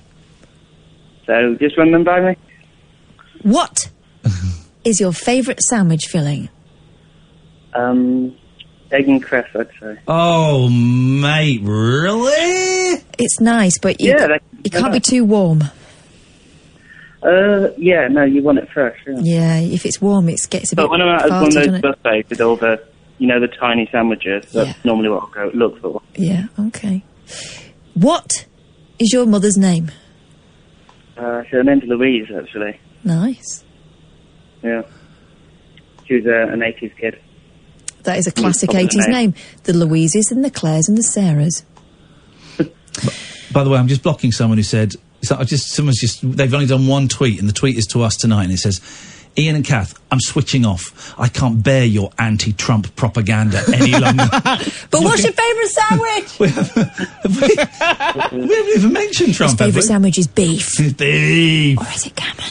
Beef. And this is what I want. This is the question I really want the answer to, Charles. I don't think we even mentioned Trump, did we? No, we've not mentioned him once. What is under your bed? Okay, so numerous things, but I think the most exciting thing would be there's some champagne bottles under there.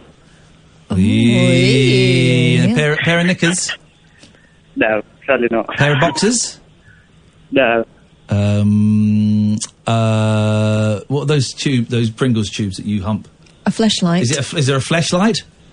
No. Okay. No. Do you want one? Because I'm trying to sell one. He's got to make room for the new one. I don't want a second-hand one. I'll give it a good clean out. It's not second-hand. It's the. I will give it. Listen, this has been passed down through my family for generations. Free love. Free love, they call it. Go on.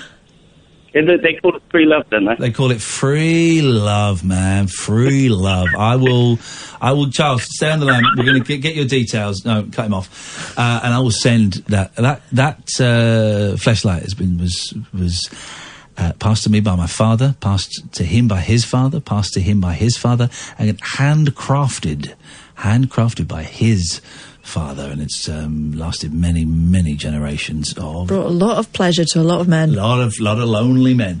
Let's go to Danny. Evening, Danny. Emma number 24 reporting for duty, sir. Yeah, and are you on speakerphone, Dan? I am definitely not. I'm on my mobile phone in the kitchen.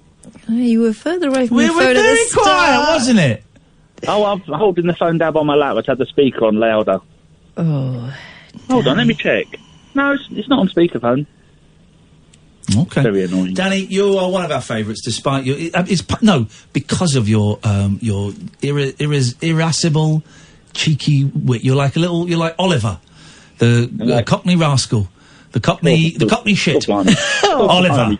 I'm begging your pardon, sir. We like you a lot, Danny. You're one of our favourites. This is why we gave you one of the highest numbers known to mankind, certainly within our number system on this planet, on our membership cards. People keep asking us, "When can I get a membership card?" No, that's done. I've got a few spares that I will be auctioning off. There, that's my pension. A few spares, but no, there might be some platinum cards coming at some point in the near future.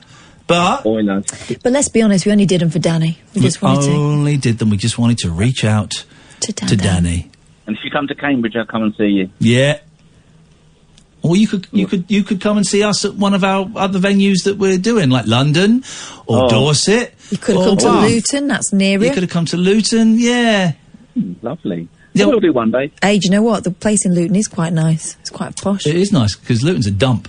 But this is a nice... Cambridge has its moments. This is a nice venue. This is a nice... No, Cambridge is nice. Not all of it is. Yes, it is. No, it ain't. Yes, No. Well, but the fact that you say ain't means you don't know anything about urban trends. I know. I'm afraid you don't, actually. I used to work at Q103 Cambridge. Oh, okay. Well, okay. Okay, right, fine. So you know all about it. I know all about the dark side. You know all about it, mate. All about the streets. You don't. Because what local radio news does is they focus on the dark side. They don't celebrate the good side. So your whole show is funded, your whole station was funded by the dark side. And that you should be ashamed of. No, it wasn't. That. It was the better music mix. We weren't really bothered about the dark stuff. Oh, okay. But it's Cambridge is a great place, Danny, and everybody, welcome to Cambridge. It's a great place. Hooray. What's your mum's I name? don't live in Cambridge. Oh. I don't live in Cambridge, I live in Godmanchester. Oh. But near Cambridge. You live in Manchester? Godmanchester. Godmanchester? What's that? It's a place. No. Yeah. Shut up. Got a river. There's a place called Godmanchester. Yes. Manchester with God in front of it. Yeah. Flipping heck, man. It used to be G-U-D, as in good, but they changed it. All right, I'm getting bored of this little geographical history. Geographical. Geographical Mum's historical bullshine. What is your mother's name? Which everybody calls her Moogie, but her name's Anna. Why are they calling her Moody? M-O-O-G-I-E, Moogie. It's Ferengi for mother, apparently. No, in Star Trek, the ones with the big ears. I thought it sounded good. She got big ears? No, she's only 4'8". She couldn't support a big ear. She couldn't support a big ear. No one is 4'8". Not even babies. Their lungs. Not even a baby. A 4'8" person, their lungs couldn't support them. Their lungs would be the size of a pea. I mean, my mum's a She's 2 titch. inches from Panto. Wow. Okay, all right. And what is under your bed, Danny? Up until recent, Ian, when I tell you this, no crying, please. There was a boxed Dreamcast and a boxed Spectrum 48K Plus. And Danny, I hate to ask this question, but where are they now? Tony has got the Dreamcast and the Spectrum didn't work, so I took the innards out and put a Raspberry Pi in it. That I respect. So what does your Spectrum do now? 7,000 games. Well played, Danny. Well played, Danny. We'll take that. We'll take that. Well, that is well played. Thank you, Danny. Enough of those boring questions. Let's get down to the fun. Do ladies wear belts? 0344 499 1000. This is the Late Night Alternative on Talk Radio. Kick off your slippers. Don't go to bed. The party is just starting. You can sleep when you're dead. The Late Night Alternative with Iain Lee on Talk Radio. 0344 499 1000 is the telephone number if you want to give us a call. I don't know, it feels like a slightly lacklustre start to the show, but rowing legend James Cracknell is set to dance on this year's Strictly, a year after his now estranged wife barred him. Beverly Turner, 45, outlawed James, 47, from the show, saying she didn't want him having, quotes, some Russian fanny in his face every week. I like Beverly Turner. She follows me on Twitter. I like Beverly Turner. She follows me too. She's good. Was it just the Russian fanny or any fanny? Just the Russian one. Okay. But two-time Olympic gold medalist James is keen to live up to his surname. Cracknell. Oh. I made that up. Is now said to be keen to give it a go. What? I'll give Russian? I'll give it a go. In the face, is it? Yeah, I'll give it a go. Following their split in April after 17 years of marriage, producers have sent a professional dancer to the dad of three's home for a formal pairing test. Sure, you can send a brochure. Send like a PDF file. I'll take that one, please. A BBC One source said James has always been interested in doing reality TV, but after getting offered Strictly Come Dancing last year, Beverly put her foot down. She always, they've just put this in again. She always trusted James, but she told pals she didn't want some Russian fanny in his face every week as part of the competition. She told pals. So someone's made it up. The source added, now they're not together, James wants to go on the show. He thinks it'll be good for his profile. He's not signed the contract yet, but everybody's keen. The irony is that because of his height, he'll probably be paired with one of the taller statuesque dancers. Beverly's fears may yet come true. Let's go to Gary. Good evening, Gary. Hello, how are you? I'm very, very well, Gary. What can we do for you at 24 minutes to midnight? I know, yeah. I was just having a quick shave, as I do before I go to work tomorrow morning. So I only listened to the last 5 or 6 minutes of the show, so I haven't listened to the rest of it. Good. It was been awful. Thank you. We were just waiting for you, Gary, to be honest. Good shave? Good shave? A bit like that recent Daniel, what's his name, film, seemed to have no thread. Good shave? Daniel Day-Lewis. Was it a good shave? It was all right, yeah. Because some shaves don't take. Some shaves you don't get close. Some shaves you get too close and you get a few nicks. And some shaves, mwah, bellissimo! Just That's perfect. I shaved the night before, just in case I do get a nick. You're absolutely right. Shave the night before in case there's that. I've got a trapped hair just there under my jawline, and I can't. It's been there for about 6 weeks, and I can't get it out. It's so deep under the skin, Gary. Yeah. If I pick at the skin and reveal the bloody mass, right, Yes. I can't see the hair, but it's there. It's causing a lump.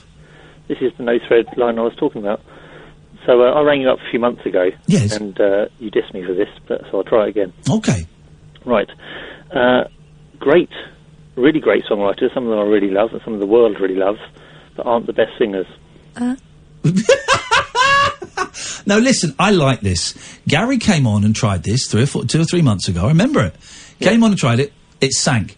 And he is coming back. Again, it's like when you see the same people on Britain's Got Talent at the auditions every year.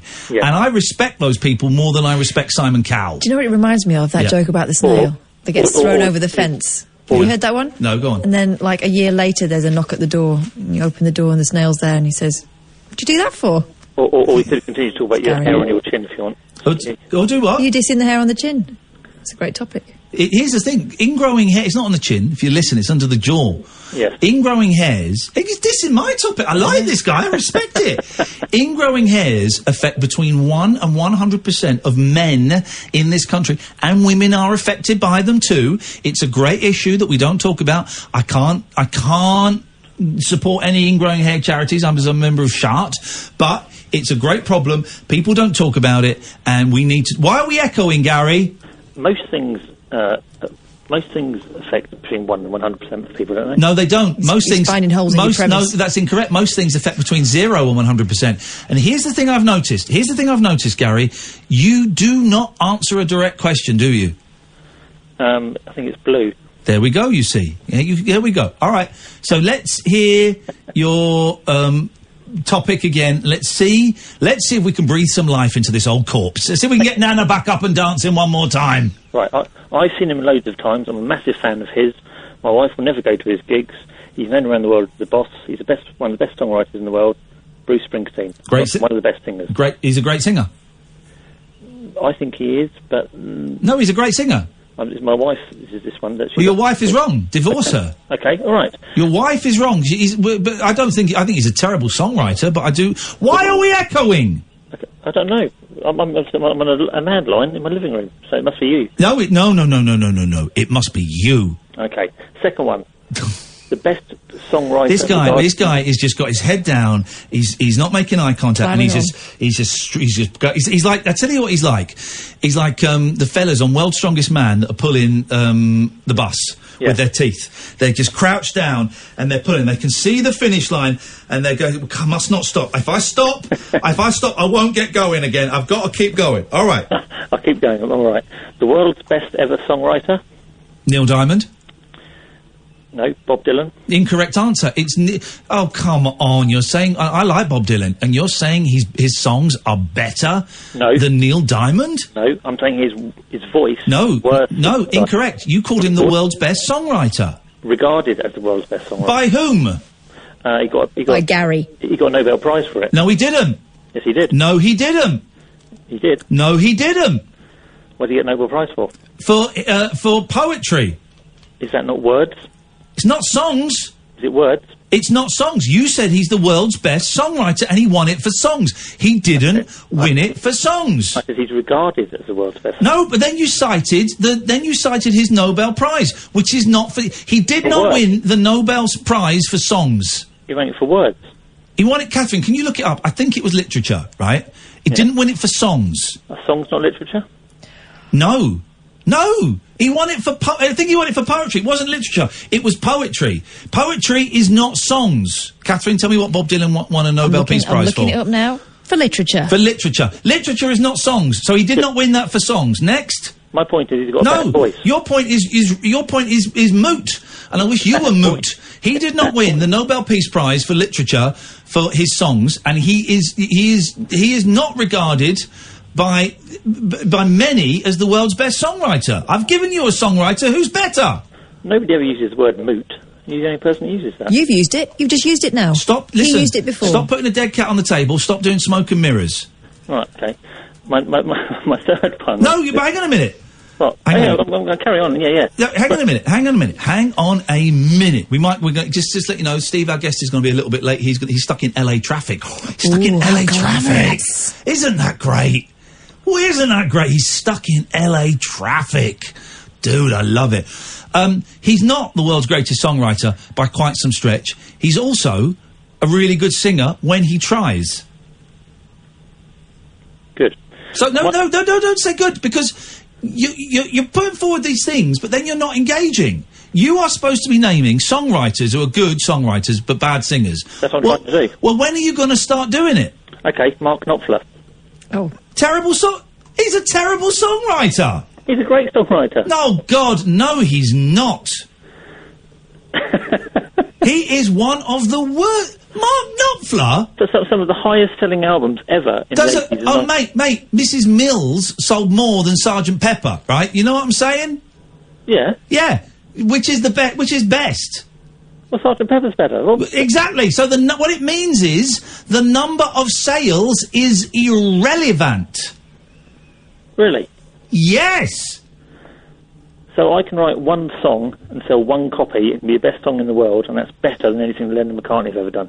Yeah, if it was a good song, yeah. If, as you said, it's the best song in the world, then yes. No, that's nonsense. Right, No, it's not nonsense, right?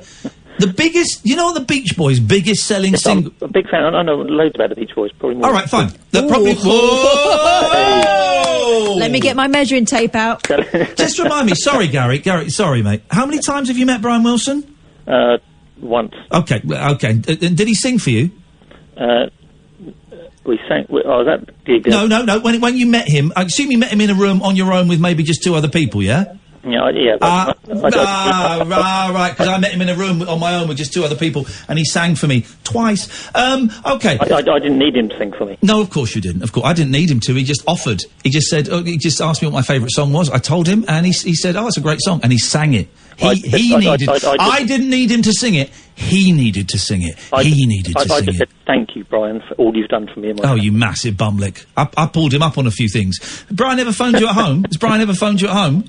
No. Unlucky, no. mate. He's phoned me at home. Okay, no, right. So what is the Beach Boys' biggest selling single? Everyone will think Good Vibrations. Everyone would think that. I'll go for Heroes and Villains. Heroes and Villains. Good Vibrations, #1 all around the world. Heroes and Villains got to what chart position in the Billboard charts? 4. Incorrect. 14. I mean, don't come on and say you know everything about the Beach Boys to me, buddy. Got to number 14. All right, okay. Why did Brian hold back on releasing it, and what prompted him to release it when he did? It was the Beatles album. Incorrect answer. It was the Bad Vibes, and he released it when he got a phone call from his astrologer at midnight saying, now. That's when he released it. So... What was the name of his astrologer? Sorry? What's the name of his astrologer? That's irrelevant in this conversation. Okay. What was the name of the fitness shop he opened up in Hollywood? It was Brian's Fitness Shop. The Radiant Radish. Mate, seriously, this is a battering. This is a pummeling. The biggest selling Beach Boys single is Kokomo. Good to know I'm not a bumlick then. It's Kokomo. Yeah. Right. Aruba. And you're telling me that because that sold the most, that's the best Beach Boys single. But that wasn't written by Brian Wilson. No. He didn't. It was the Beach Boys. Doesn't matter who wrote it. It's the Beach Boys. You're telling me by your argument, he's in the video. By your argument, that Kokomo, because it sold the most, and Mark Knopfler sold loads, so his records are good. Because it sold the most, Kokomo is better than Don't Worry Baby? Kokomo is better than Good Vibrations? Kokomo is better than Hush Your Mouth, bigger than fun, better than fun? Are you sure, Gary? Oh, blimey. Should we move on to Bono then? Let's keep going, mate. This is, so far, you're just striking out every single time here, okay. Oh, well, gone then. No, I'm waiting for you to start telling me good songwriters that are crap singers. Yeah, Bono. Thank you very much for your call, sir. I mean, really? He's now citing Bono?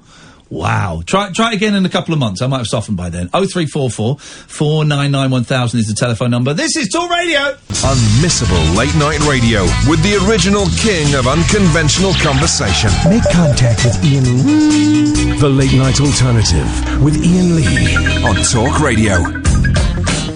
0344 499 1000. What do you bring to this party, young lady? How about a 9-day erection? Wasn't expecting that.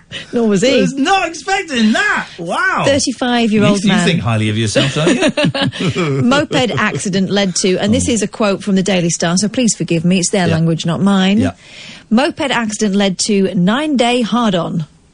Oh. A freak injury led to a bloke suffering a 9-day erection after he crashed his moped. The 35-year-old man, an unnamed Briton, cited in the medical journal Case Reports in Urology, was walking around with a grade 4 erection. Now, hang on a minute. We can grade our erections now? I mean, the strongest type on the erection hardness score. Wow. I'm normally a sort of 0.6 these days. A scale used by doctors to measure them. Dirty doctors, horny doctors. For 9 consecutive days. Amazingly, he suffered no pain beyond a mild discomfort in walking. Would he not get a headache or something? Or pass out? You'd think, wouldn't you? Did he try and get rid of it in the traditional method? Well, let's have a read on. Okay, let's read on. This The problem started when he was involved in a road accident, which led to him bruising his perineum, his taint, if you will. Okay. Which is, for the uninitiated, the area immediately behind the scrotum. Can we just notice, guys, I've kept this very much above the waistline tonight. It's Katherine who's gone to the genitalis. Well, I think this is an interesting medical study. Yeah. Bruising in the area led to blood being forced into his penis, where it was unable to escape naturally. Ooh, could you not nick it? Little prick? Priapism, the condition where an erection refuses to die down naturally, will eventually correct itself more often than not. But in this case, it was decided that surgery was the only course of action. We're going to slice your shaft open and let the blood flow into this cup. Let your blood flow like a bird on a breeze. The journal noted a 35-year-old gentleman presented 9 days following a fall from a moped when he sustained bruising to his perineum but no other significant injuries. I'm very suspicious. Did he have like 5 boxes of Viagra in his mouth at the time that was forced to swallow in one go? Since the incident, he developed a persistent priapism that was non-painful with just mild discomfort on walking. Make the most of it. He had no lower urinary tract symptoms. Remped himself out. On examination, what is a co-hanger? There was a grade 4 erection with a rigid base and shaft with slight dorsal curvature of 10 degrees, which was non-tender. Could you just read that last sentence again for some of the boys and girls at home? Would you mind? On examination, there was a grade 4 erection with a rigid base. Hang on. We've got to do this. We've got to do this properly because we're missing.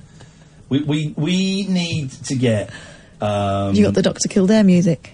Yeah, I've got something like that. Okay. We need to get as many listeners as we can, and I think this is it. Here we go. This should do. If we go here, let's just get rid of. Skip this advert. I've got a feeling this is going to be the one that does it for us. We go back here. Here we go. Oh, that's an advert for crying out loud, guys. Get ready. Here we go. On examination, there was a grade 4 erection with a rigid base and shaft with slight dorsal curvature of 10 degrees, which was non-tender. There was a superficial hematoma present to the scrotum and base of the penis. Oh, yeah. A discussion was held with the patient regarding the options of embolization of both internal pudendal arteries versus conservative management, along with the risks of each. The patient opted for embolization.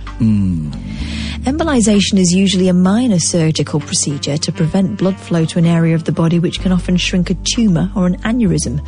The intervention in this case was designed to prevent a longer-term problem.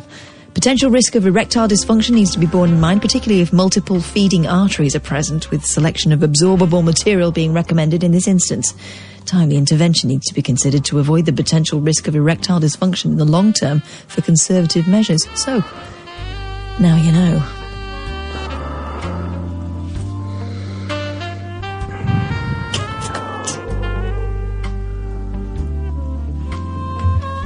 There's a CT scan showing the blockage.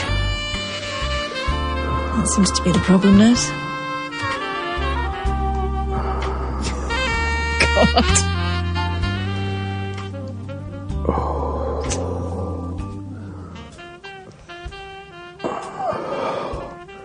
So, when I do my moped test on Thursday and they ask what the possible problems I could encounter would be, I could say a 9-day hard-on.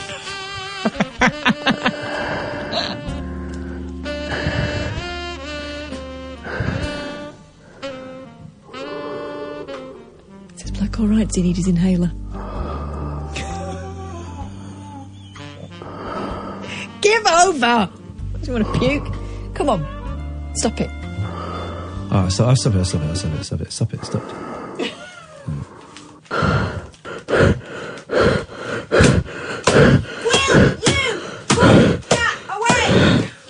Let's just hear the ending. Anyway, make sure he enjoys himself.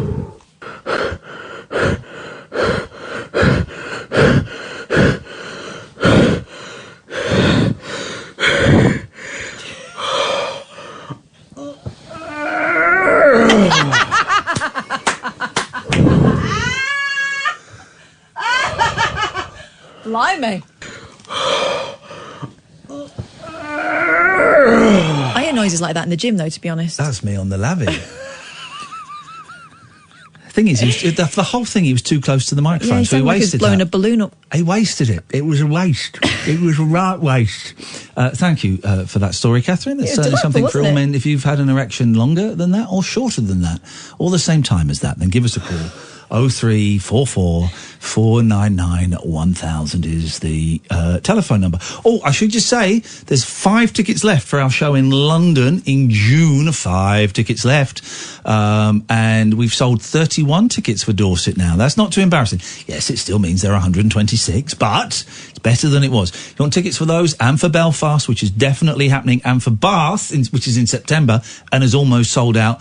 IainLee.com/event. IainLee.com/event is the place to go, and we're probably not adding any more dates until September, October. We're going to have a little break. This is the Late Night Alternative every weeknight from 10 with Iain Lee and Katherine Boyle, only on Talk Radio. Talk Radio. The Late Night Alternative with Iain Lee on Talk Radio. We have ways of making you talk. I can't believe what I'm listening to. Hello?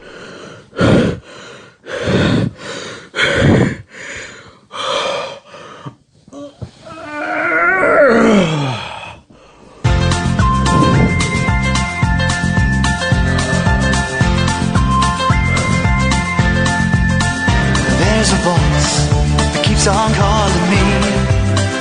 Down the road is where I'll always be. Every stop I make a new friend. Can't stay for long, just turn around and I'm gone again. Maybe tomorrow I'll wanna settle down. Until tomorrow I'll just keep moving on. Down this road that never seems to end. When new adventure lies just around the bend. So if you wanna join me for a while, just grab your hat, come travel light, that's hobo style. Maybe tomorrow I'll wanna settle down. Until tomorrow, the whole world is my home. So if you wanna join me for a while, just grab your hat, come travel light, that's hobo style. Maybe tomorrow I'll wanna settle down. Until tomorrow, I'll just keep moving on.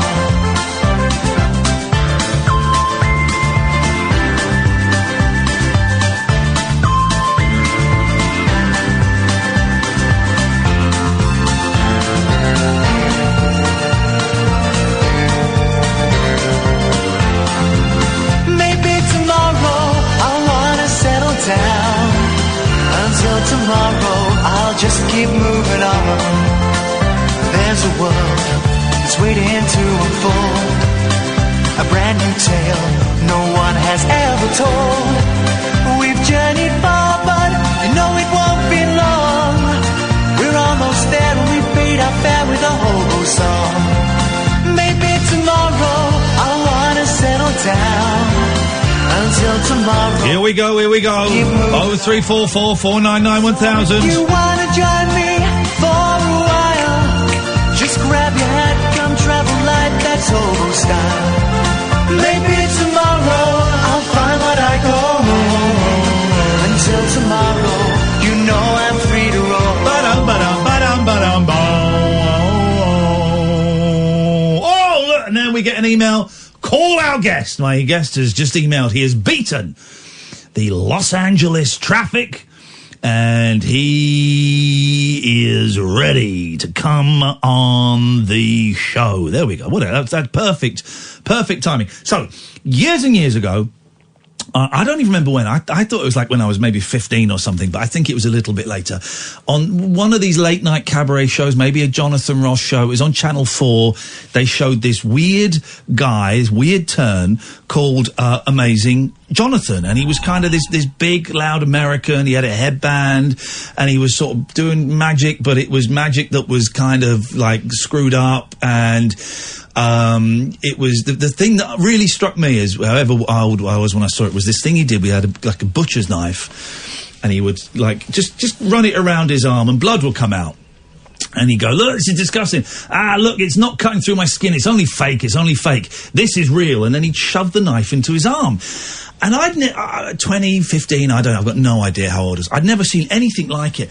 And I remember laughing and thinking, this is the maddest thing. Don't remember anything else about his act that night. Don't remember a single thing about his act that night. But I remember thinking, I want that. I want to do that.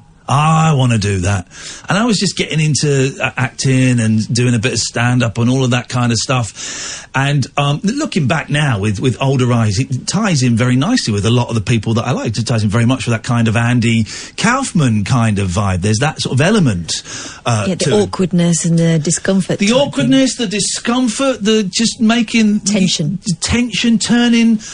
the whole idea of what a show is on its head. There's elements, you can argue there's elements of Tommy Cooper in there. You know, the magic going wrong, which of course was Tommy Cooper's shtick. You can only do magic wrong if you're a brilliant magician. Tommy Cooper's whole act was doing tricks and them going wrong. And there's a lot of that with Amazing Johnathan. And you know what? I'd never forgotten him. He was always in the back of my head, but sort of not really chased him up. I hadn't fallen down an Amazing Johnathan rabbit hole, which I do from time to time with various people.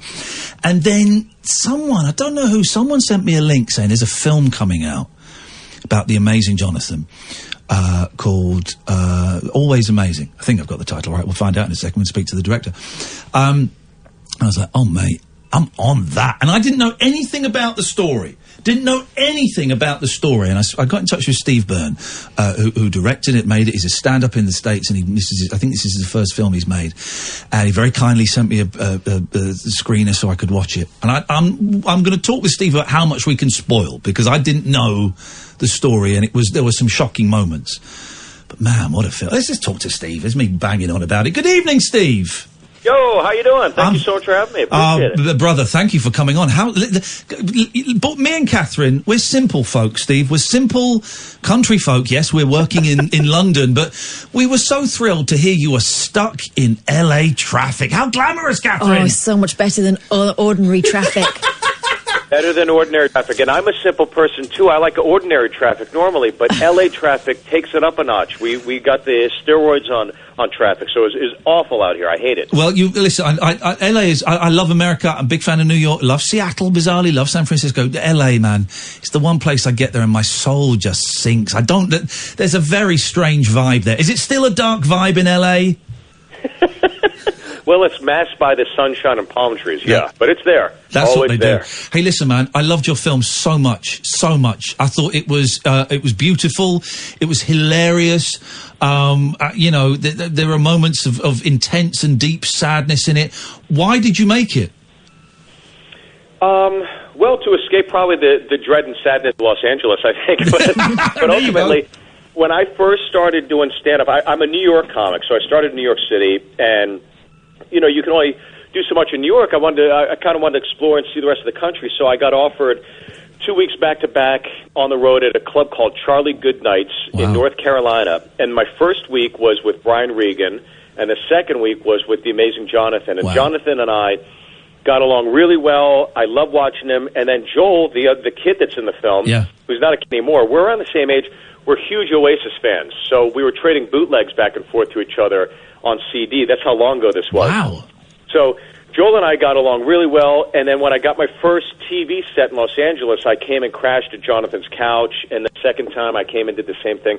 So I got to know them pretty well, And every time I come out to L.A. or Vegas, I call him up, give him a ring, and hang out with him. So as a friend, when Johnathan announced he was retiring from stand-up due to cardiomyopathy, which is degradation of your heart, I was very sad for him. Yeah. And then when he's basically told you have a year to live, and he outlives expectations by 3 to 4 years at the time, he says, I'm going to make a return to stage and see if I still got it. I thought, that's such a great impetus to, what a great conduit into telling this story. Yeah. And I thought, I'd love to see that documentary. And then I just thought, well, the hell with it, I'll just make it. So that's how it all kind of started. And this is your first film, is that right? Yeah, never made a film before. I had a show on television here in the States called Sullivan and Son. Yeah. It was on for quite a few years, and I just wrote and directed a feature film about my early years in stand-up. So at the time, I was very familiar with narrative and storytelling, and I read all the books on, the story beats of a film. Yeah. And I just thought, I think I know how to tell this, and why not just do it by trial by fire? Well, it's work, man. It's such a stunning film. We're going to tell people how to get. Am I right? Are you giving this away for free? For free, yeah. How is that feasible? Well, good for you. Well done. Well done. And when people say free, they think, oh, that's going to be a bit crap. Trust me, it's not. It's a proper movie, all right? It's not some homemade YouTube documentary about how 9/11 was an inside job. This is a proper movie. How are you affording to do that?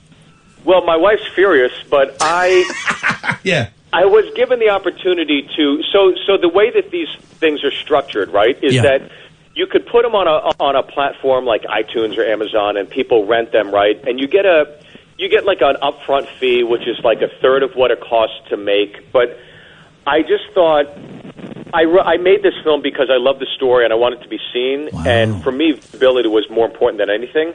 So my good friend Bill Burr, who has a great YouTube channel called All Things Comedy. Yeah. I'm good friends with those guys. I talked to them about the potential of seeing, could we potentially put this on All Things Comedy? And they said, of course.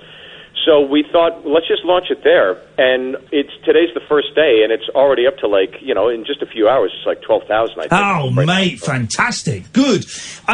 How famous is Amazing Johnathan in the States? Is because over here he popped up on TV definitely a few times in the 90s. I don't know if he popped up again. I don't know. A few people I've mentioned know him. A few go, who's that?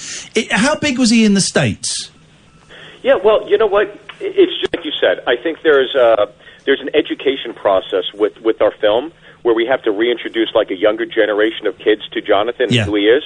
But look, in the late 90s, early 2000s, when Comedy Central was a new network, Johnathan was one of the first comedians to have a half-hour special that really popped. Wow. And he was touring heavily off of that special, but also the fact that he had two that came out, I think, kind of back-to-back. It was called Lounge Lizards and then a half hour.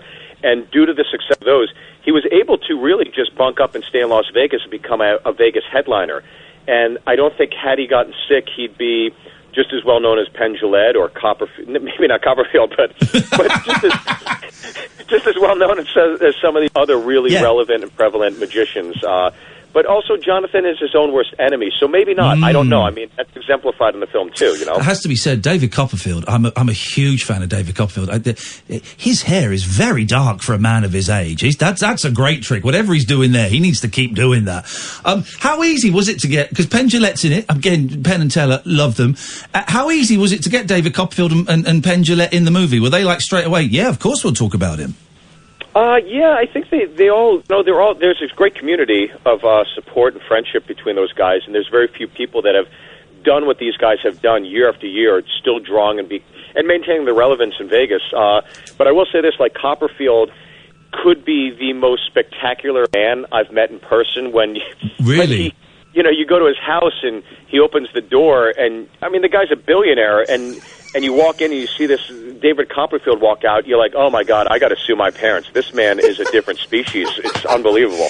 He is. He's one of the. I mean, he's ridiculously handsome. He hasn't aged at all in the last 30 years, and I mean, and he's. I'm a big fan of. I love magic, Steve. I love it, which is partly why I was drawn to this. And we've got a friend who comes in, a guy called Pete Heat, and he does tricks on the radio. It almost works. And I love the close-up magic. I love the card tricks. I love all of that stuff. But also those ridiculous, huge tricks of flying and walking through the Great Wall of China and making the Statue of Liberty disappear. That stuff is wonderful. Yeah, well, it's funny because even, before you had me on, when you were talking about Johnathan, the knight through arm trick, I've always been fascinated by that, and I've seen it 100 times, and I'm like, my God, it's unbelievable. Yeah. And he says it's an illusion at the end, with the blood all there, but it still looks like it. And I remember him telling me one day, he's like, I'll tell you how it's done, and you'll absolutely be let down. And I'm like, well, I don't want to be let down. I would rather not know. Yeah. And I think that's part of the fun of like being close with Johnathan and all these other magicians I met along the way. Is I'd rather keep the mystique and not know what's going on behind the curtain. Steve, do you know what? You're right. I always want to know how they do it. But I really, really don't want to know how they do it. I don't want them to tell me, because when we have our friend come in, I become a 12-year-old, 13-year-old kid again. And I just sit there, don't I, Katherine, with a huge grin on my face. Yeah. I like when when they show tricks to dogs and they're just there with their tongue sticking out. That's me. I love it. And he is. Johnathan. Another treat. Yes. And Johnathan, he is a brilliant magician, isn't he? That's the thing. And some of the tricks looks like it goes wrong. A lot of them are gross, but he's an incredible magician. Well, what it is, and I think Copperfield touched on it in a really unique way, and that's why I was glad that he was able to lend his time to us, is that Copperfield really expressed the fact that, look, what Copperfield does in Las Vegas, he puts on almost like a Disney-esque production, right? There's a lot of production value and a lot of money invested in these illusions. And with Johnathan, he's more kind of like a duct tape and WD-40 and slapping it kind of together as he goes. And there's a charm to that. There's a down-to-earthness to it. But I think it's also like something that lends to like who he is. And there's also a lot of creativity that goes into these really, really just like makeshift productions. But for some reason, they're just damn entertaining. And I think he's a better comedian than he is a magician. And he even says that in the film, There's, listen, we have a lot of troubled entertainers over here from the 70s and 80s. I don't know if you've heard this. A lot of our big stars from the 70s and 80s were caught out doing terrible things with younger people. And of course, we've all seen the Michael Jackson documentary. So in your film, and having not knowing the story, when Joel gets introduced, I'm thinking, oh God. Oh no, this is going to take a dark turn. How old is Joel when he meets? And by the way, it doesn't. It's actually it develops into a beautiful, beautiful kind of father-son, brother-brother, weird kind of but friendly relationship. How old is Joel, the young lad in Australia, when he sees Johnathan for the first? Communicate to people who have no idea about the story, and I tell them, and they go, oh no, and I'm like, no, it's not that. So it's constantly like. It's so sad that these are the times we live in where people instantly think, oh, this is going to be an ugly relationship. Yeah. But look, it's not. It's really beautiful. It's beautiful. It's like he kind of adopts him almost. Exactly. Yeah, he really took him under his wing, and Joel was just enamored with Johnathan. I think that there are people like, you hear things about like Noel Gallagher when he's a kid and he picks up a guitar and they're just obsessed, right? Yeah. And they know that's what they're going to do. They don't need to go to college. And I think Joel is the same way. I think Joel saw Johnathan and just said, that's it for me. I know what I'm doing. Yeah. And I think Johnathan was so receptive to it. And again, knowing Johnathan and given the description and characterization we give in the film, he's the last guy in the world you think would do this. Yeah. And these guys on paper should never be in each other's lives. But for some reason or another, it works, and there's a deep affection and appreciation for each of them that they hold. And the shot, by the way, I have to say, Steve, we're on a 7-second delay here, so if anyone says a rude word, I press a dump button. And you just said felt up against.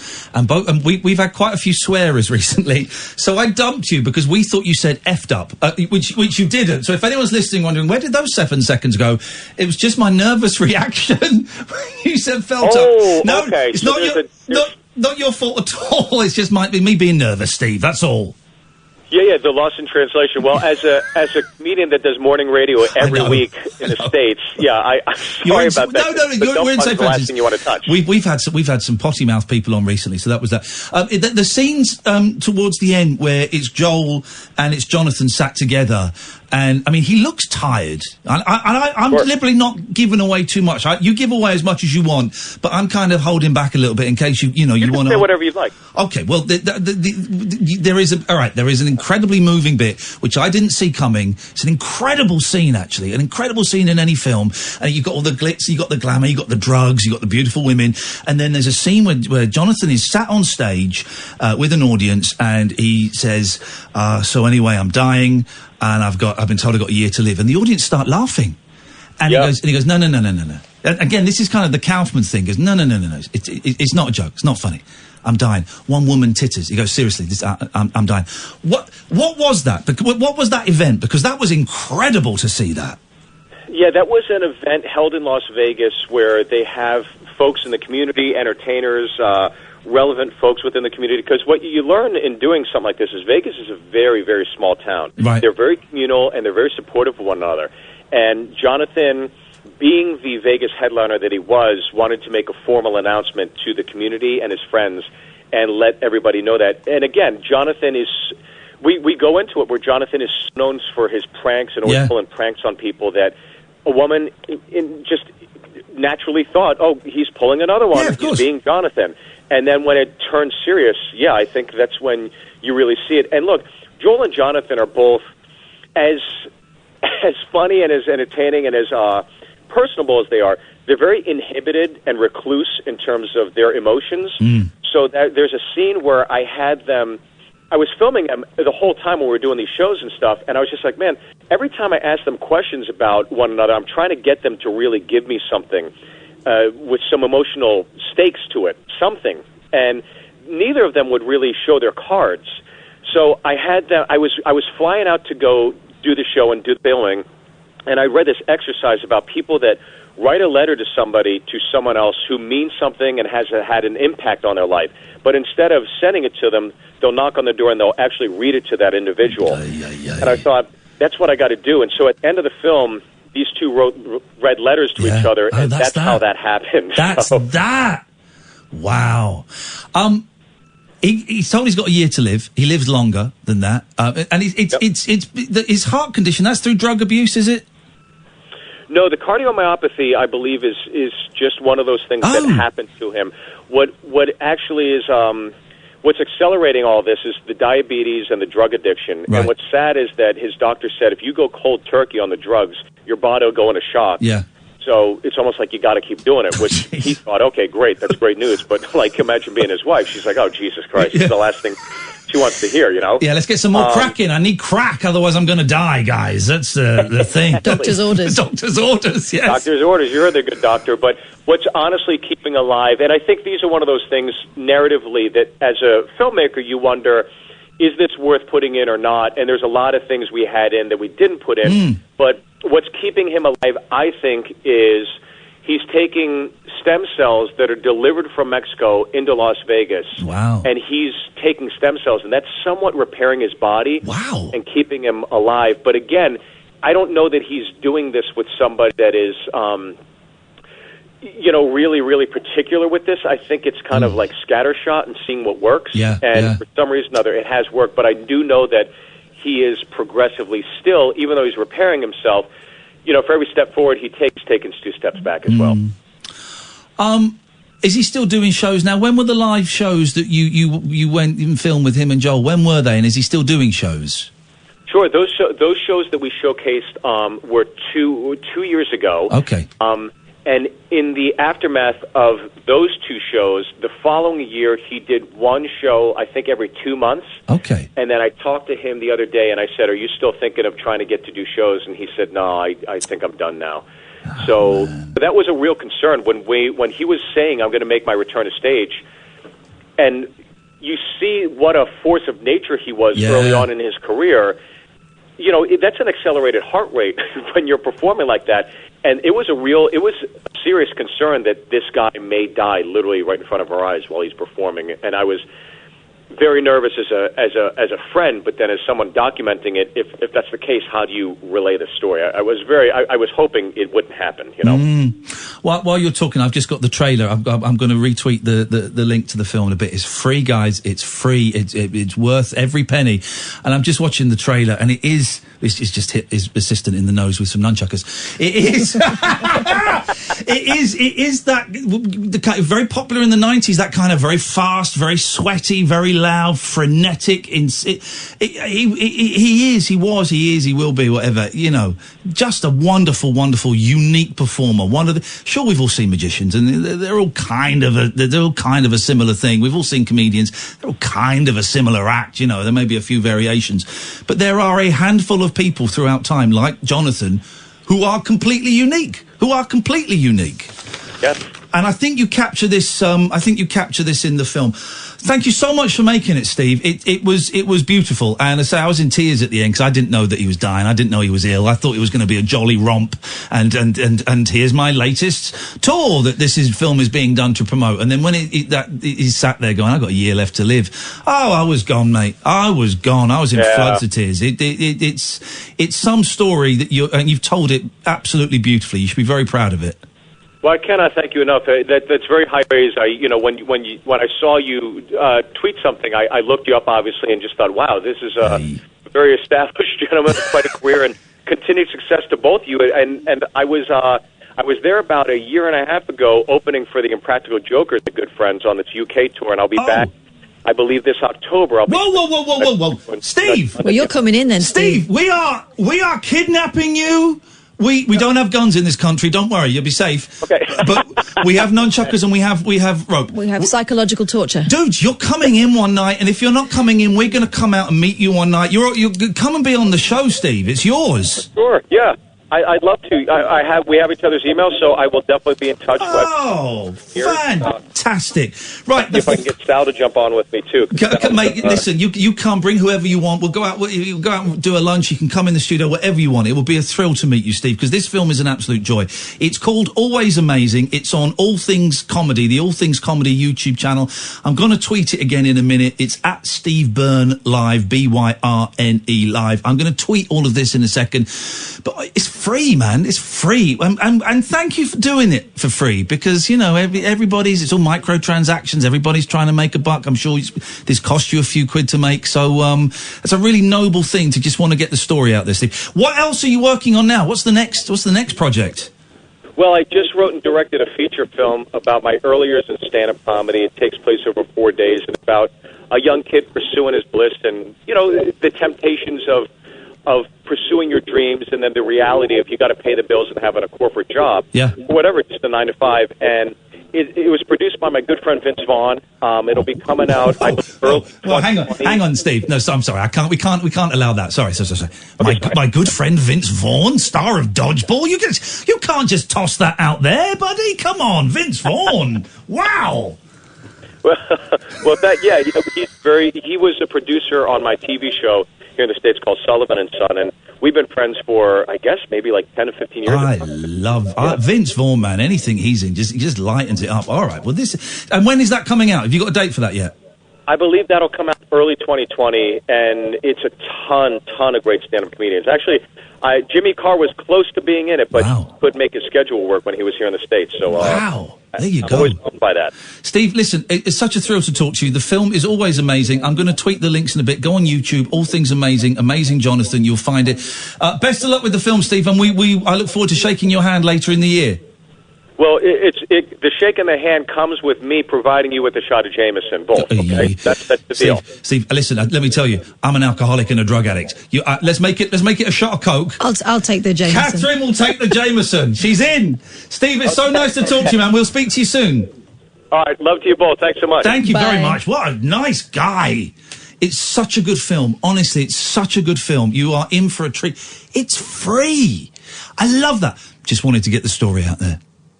I could have put it on this and made some of the money back. Could have put it here, just want to get the story out there. And then did you hear what the second film is about? Yeah. It's about, people making things because they have to make them. I completely get it. I like him. Mm-hmm. And he Googled us. And he still came on.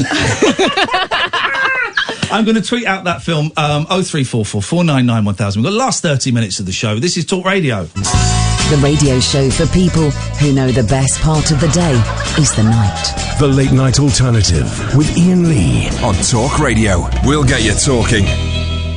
Right, I'm just tweeting the link. Oh, there we go, of course. There we go. I'm just tweeting the link. We go. There we go. Go on YouTube, search for the Amazing, always amazing, free film. I'm still getting my head around that. I just really wanted the story to be told. Sorry?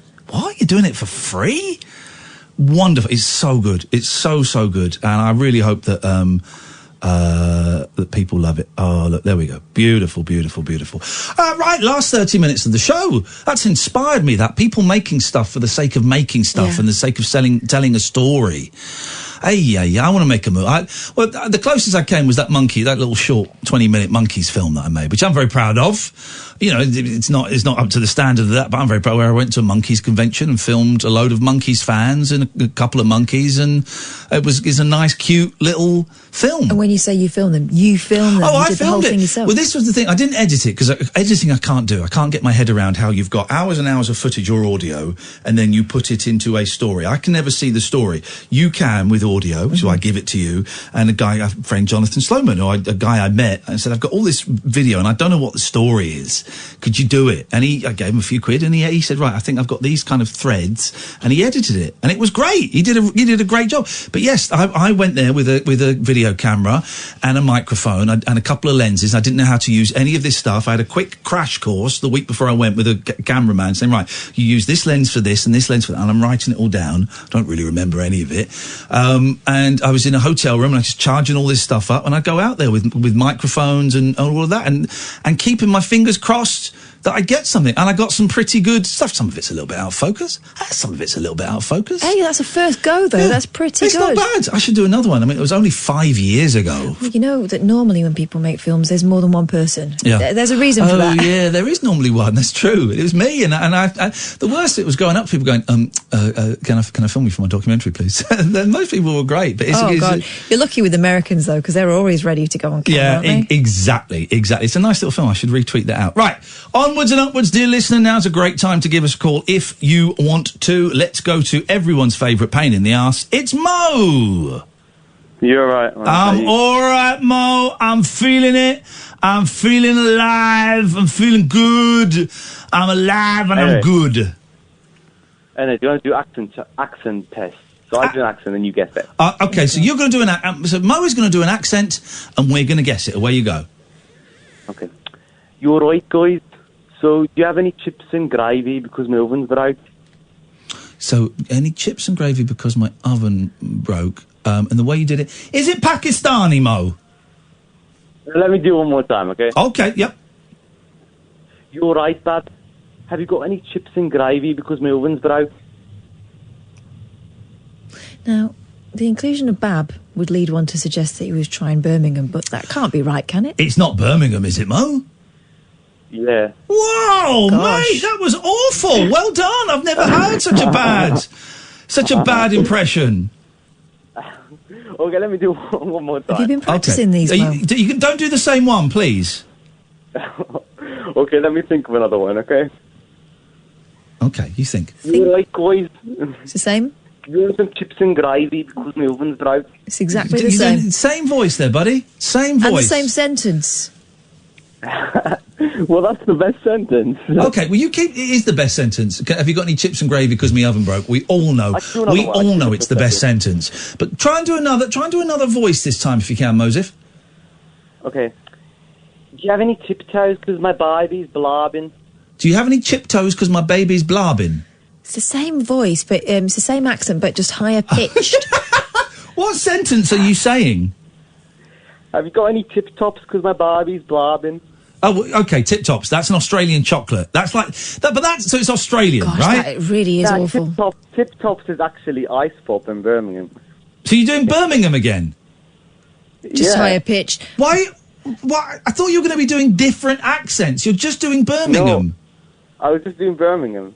Why? Okay, well we're playing the Birmingham game. Okay, do another Birmingham accent, and we'll see if we can guess that it's Birmingham. Okay. You're right. Is it Birmingham? Come on, it wasn't that bad. I'd love to see you do one. All right, I'll talk to you in Birmingham if you want to, and it'll be miles better than you. I think you've just been pwned there, Mo. Thank you very much indeed. 03444 99 1000. This is Talk Radio. Lunar incantations for cross-parents, cross-dressers. Yeah. Did you know this about me? And cross-rail workers. Steel and polycarbonate. The Late Night Alternative with Iain Lee. I've got a very poor internet connection. On Talk Radio. Wow. Scenes. Absolute. You've been practising that, hasn't he? Well, he hasn't called in for about 2 or 3 weeks. And that is why. He's been really busy. He's been busy. Learning his accents. What was he saying? Have you got any chips and gravy? My oven's broke. It's the best sentence. Wow. We all know it's the best sentence. We all know it's the best sentence. 03444 499 1000 is the phone number. If you want to give us a call. I was going to say I'd take calls to air, but I can't take calls straight to air because I can't put them through. So you'll phone up, we'll give you a call back. Very, very simple. Stepping in dog poo is the most likely thing to trigger a miserable day of, it's the Daily Star. So, of course, it's not just stress, it's snowball stress. A poll of 2,000 Brits. Now, here's the thing. 2,000 Brits are idiots. Found that tiny accidents can develop into an epic day of rage. Car breakdowns, losing your keys, nasty colleagues, and sudden pimples all add up, according to dog food firm Poppy's Picnics. What? I didn't see that coming. Poppy's Picnics. Psychologist Dr. Becky Spellman revealed that sometimes we end up thinking an entire day is ruined if a slice of toast slips and lands butter side down, because humans are symbolic thinkers. No, we don't. We go, oh, shit. Is it? That's all right, fine, I'll have that. I'll have that. That's what we think. She said, it's very easy to develop the feeling that nothing is going to go right today, so there's no point in even trying. That's true. That's the story of my life. We all have to deal with little setbacks in our everyday lives. Have you had any setbacks today, David? Oh, no, I've had a great day. There we go, you see. Yes! This is fantastic. We need to celebrate. We have to celebrate greatness when we can. What's been so great, you flash get? I went to see Nick Lowe this afternoon. Oh, what's so funny about peace, love, and understanding? The beast inside. The beast inside. Ooh. So he had a rock and roll band with him. Oh, the beast inside. Oh, the beast inside. Bum, bum, bum, bum, bum, bum. They were like a surf sort of surf band. Did he sing? Did he sing Sting Stang? Yes. Did he? Yes. Oh, did you know that song, Katherine? No. Oh, it's such a great. Hang on a minute. I've never seen him play before either. I was made Here up. we go. Listen, flipping adverts for some load of old pony. Some load of old pony on Netflix. Listen to this. This is a great song. 2, 3, 4. Oh, wrong. Hang on, wrong fader. Here we go. Wrong embarrassing. Fader. No, not embarrassing. It's all embarrassing. We learn from our mistakes. Counted the band in and they didn't follow. You should be really intelligent. 1, 2, 3, 4. 3, 4. Hip. Sting, stang, sting, stang, sting, stang, sting, stang, sting, stang, sting, stang. He's doing a concert live on Star Trek. Well, I made some money and I'm feeling good. Sting, stang, sting, stang. Do you know I've been? I'm sort of going through a weird McCartney phase at the moment. And do you know what I would love? He does all. You go to a McCartney concert now. Great concert. Great concerts, right? But you know, Dave, you know what you're going to get. He's going to open with Good Day Sunshine or Hello, Goodbye. And he's going to end with La, La, La, La, La, La, La. And you're going to get a few Beatles, a couple of new ones and stuff like that. But you know what I was thinking, right? I would pay top dollar if you went to a McCartney concert and it started off in darkness, right? The band are on stage, but there's darkness, and it starts off with Like, it starts off like this. Here we go. And slowly, as the drums kick in, he rises out of the centre of the stage. Why is this not... Hang on a minute, I think I might have balls this up. What's going on with this computer tonight? Something... Here we go. So the drums start, right? Or maybe they don't. Could be some time here, Dave. Hang on a second. Bear with me. Here we go. Oh, man. Hello? He just comes out and he starts singing. But it starts off with the drums, right? So it's doom, dee, doom, dee, doom, dee, and it goes on for flipping ages. Doom, dee, doom, and the crowd are going nuts. Doom, dee, doom, dee, doom, dee. It goes on for about 4 or 5 minutes. Doom, dee, and there's a screen. Are you ready? Doom, dee, doom, dee. And then he rises, spotlight in the centre of the stage. He rises out of the centre of the stage. He's got his Hofner bass in the air. He puts it around his neck. He turns to the drummer and goes, what do you do? No one else can dance like you. So what's all the fuss? There ain't nobody got spies. Runs to the left of the stage. What do you say? The crowd's going nuts. He's doing Spies Like Us. This is nuts. So what's all the fuss? There ain't nobody that spies like us. Dum dum. And walks over to the right of the stage. Dum dum dum dum dum. Looks at the band. Hell, be afraid. Don't know the rest of the words. That would be a concert, Dave. Open with Spies Like Us. As Dr. J would tell you if he was here, that was Macca's last US top 20 single. It's a great song. I had it. Yeah, I wasn't even into McCartney. I had it as a kid. That B-side, My Carnival, would play at top volume as I was getting ready for school. Open with that. With that. We all said if McCartney advertised like a deep cut tour where he did... Yes! Then he'd probably do... I mean, I think he's just thinking... Are you offering money-making tips to Sir Paul McCartney? Yeah, you know. Open with that. What would be another fun... Temporary Secretary. Temporary Secretary. Hang on a minute. Then you go straight into this. You go straight into this. Here we go.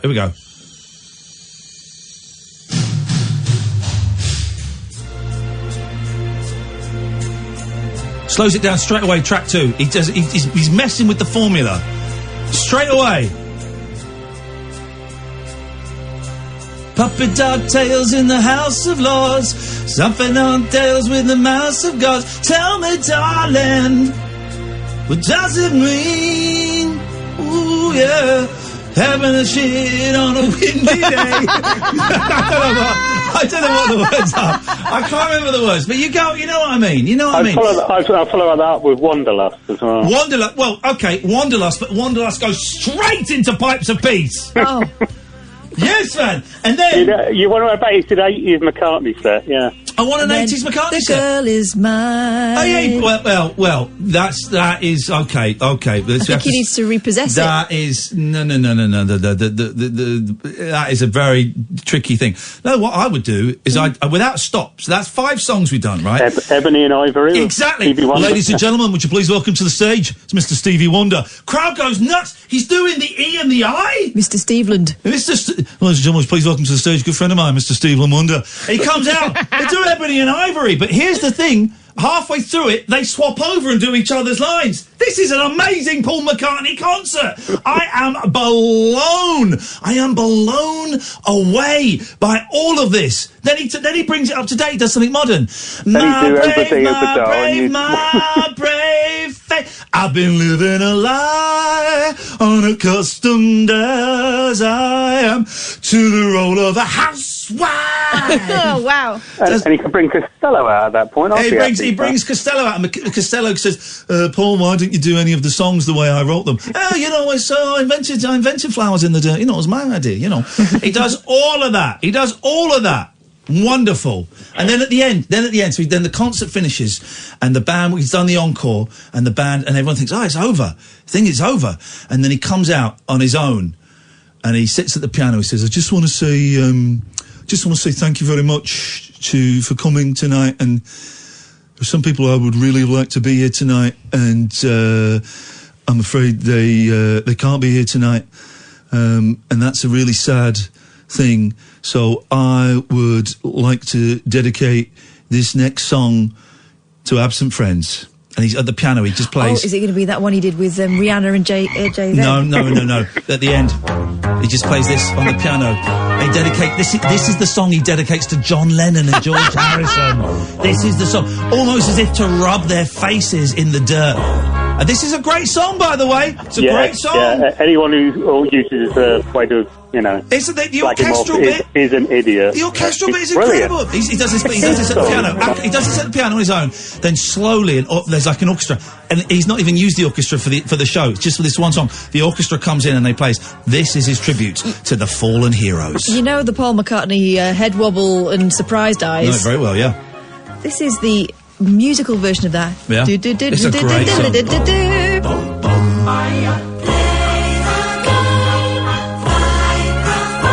And then a big montage of Linda McCartney comes up. When I saw him, right, he was married to Heather, I think, when I saw him. And there's a song when he's singing, it's either Eleanor Rigby or, I don't know, one of his songs. And a montage of famous inspirational women come up, right? Mother Teresa. Did you ever see this tour, Dave? Yeah, I think so, yeah. We'll go to the break in a minute because we're going to be like, Mother Teresa, his mum comes up. Lady Di. Do you know who wasn't up there? Heather Mills. No, he was married to Heather Mills at the time. Yeah. Linda. Well, Linda didn't go up there. It's been a bit rude to put Linda up there. Well, sorry. Also, can you imagine the conversation when he came on stage? Exactly. Exactly. Here's the thing. I can't. No, I was going to say I can't wait for him to die. Yes, of course I can. I take that. I'm walking that back. But when he dies, boy, oh boy, there's going to be some stories told. Do you not think? Yeah. There's going to be... I got a feeling deep inside that people are going to be calling for his knighthood to be rescinded. Well, there's one in a book I read recently.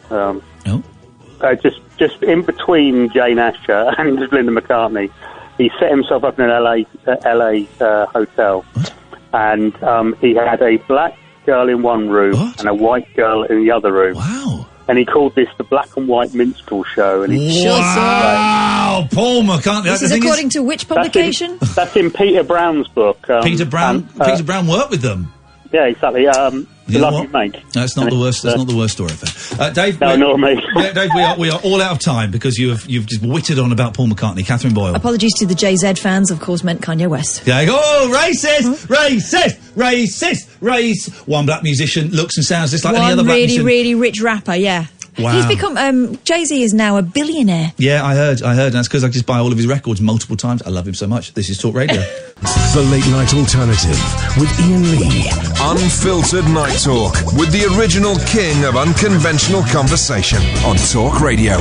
We have ways of making you talk. We're coming to the end of the show. Tomorrow night we've got Nettie Baker, Ginger Baker's daughter, coming in to talk about her new book and tell some rock and roll stories, which is very exciting. Is Katie coming in on the show? Thursday, She's coming in. Yeah, Katie Puckrick is coming in for some of the show on Thursday. Gail Porter was coming in, and then she lost her cat, so she cancelled. But she will be in at some point. That's happening at some point. We just need to rearrange another day. Good evening, Kathy. Good evening, Ian. Good evening, Kath. Hey, Kathy. What can we do for you, please, this evening? I haven't rung for quite a while. We've noticed. I'm really sorry. It's okay. It's okay. Washing my hair, you know how it is. Oh, well, 5 nights a week for 3 hours? Oh, you know, I'm still listening. Oh, so that's the main thing. I respect the listeners more than the callers. Oh, definitely. I'll hang up now then, so I'd probably it's too late now. You've been tainted. You've been tainted by holding the phone. Oh, I was just listening to a little bit earlier Katherine's story about the gentleman with the priapism. With the 9-day erection. Gosh. Yeah, bless him. It just reminded me of one of my nursing stories from the old nursing diary. Here we go. I love a good nursing story. This is great. Well, I was in the old one, so we had a young, he was in his 20s. It's terrible when they're young, isn't it? Yeah. You suddenly realise you're old. But he'd come into hospital, couldn't get out of bed, suspected appendicitis, was in too much pain, too dangerous to get out of bed. Needed to go to the toilet, decided that they're going to catheterise him. So the junior doctor, new to the ward, going to catheterise him, and I go along to assist.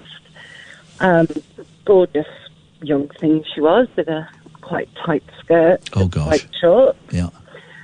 So we gather our bits, we go in, and she explains what we're going to do, and he goes bright red, and she pulls back the cover. Oh, no. And he's at full attention. You can't get a catheter in when it's that. You can't. I would have thought that would have been easier because it's open and it's straight. But no, it doesn't work like that, does it? Got a bend at the moment. It's got to be a little bit loose. Okay, like a long leg goose. It doesn't work as well. Yes. She did have a couple of attempts, and whoa! What? How? Now, I'm assuming I've never been catheterised. I'm assuming that to do it on a male member, you kind of have to grab the penis. Yeah. So she grabbed his boner. Attempted to catheterise, which wasn't going well. We'll give you 5 minutes and we'll come back. We'll give you 5 minutes. Yeah. So you sort that out. So we went off. Yeah. Well, we went off, came back by 5-10 minutes, but still there. Yeah, these youngsters, I mean, they can just go for days. I know. So we said to him, well, do you want to kind of sort yourself out and we'll try again? Under doctor's orders. He couldn't get up to go to the toilet. No. So he's in a ward. Oh, dearie me, that's a killer, isn't it? There's curtains, as we all know, that makes everything soundproof and invisible on a hospital ward. Yeah. So that wasn't happening, poor lad. So in the end, we went and got one of the 6-year-old male boxers, and it soon went down as soon as he pulled the Now, son, what seems to be the problem? Wow. Wowzers. Paul Ross has just joined us. Kathy's telling us about when she was a nurse and a young man had to be catheterised by a hot nurse and he had a massive boner. Yes, this is we all warm up. I have a medical note to interject in defence of Paul McCartney. Yes. When he was kind enough to give 2 women hotel rooms, one Caucasian, one African American. Yes. It was in fact the black and white menstrual show. There we go. For goodness sake, what is going on here? Save that filth for your own show. So, did he get a catheter in the end, Kathy? He did get a catheter. Yes. Yes, he did. Okay, fine. And a catheter. A catheter. You see, here we go. Well, like you planned this show. It's almost like this preparation goes into flipping catheter. Kathy, thank you for that story.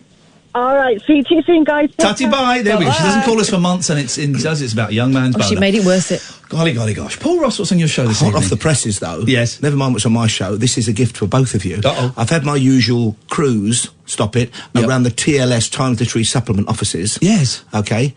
There's a new Howard Stern book coming out. Howard Stern Comes Again, the hardback's next door. Here's the thing, right? Last time you told me about going in there, I went in there, right? At 1:10 in the morning, I went in there.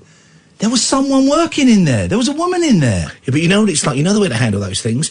If you go in and they give you a look and you say, who are you? Yeah. Then you're in command. No. I've done that twice in there. This is what I did. I walked in, I saw her, I went, ooh. Oh, hi.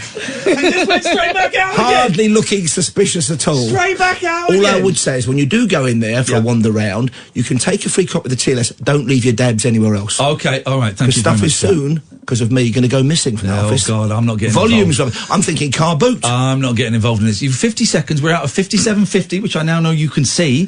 So why don't you talk us up and tell us what's happening in your show? He won 2 man? Oscars. He directed James Dean in his last film. He won an Oscar directing Montgomery Clift and Elizabeth Taylor. His name is George Stevens, and he was with the soldiers when they came ashore at D-Day 75 years ago this week. Colour camera, okay? The footage was lost for 50 years. His son, also a filmmaker, George Stevens Jr., joins us live on the programme to tell us about his dad's amazing D-Day experiences. Wow. The footage he took at Dachau, colour footage, was used at the Nuremberg trials, then it was all filed away. Wow. That's a story, eh? Black and white menstrual. You sure you don't want to talk about boners and catheters? I mean, we can... I think you've pretty much drained that one. Drained that. Thank you very much. Thank you, everybody. Thank you, Katherine. Thank you I'm going to say it to all of the callers tonight. All of them. Even Mo. We'll be back tonight at 10. Stay tuned. Paul Ross is coming up. This is Talk Radio. This is Talk Radio.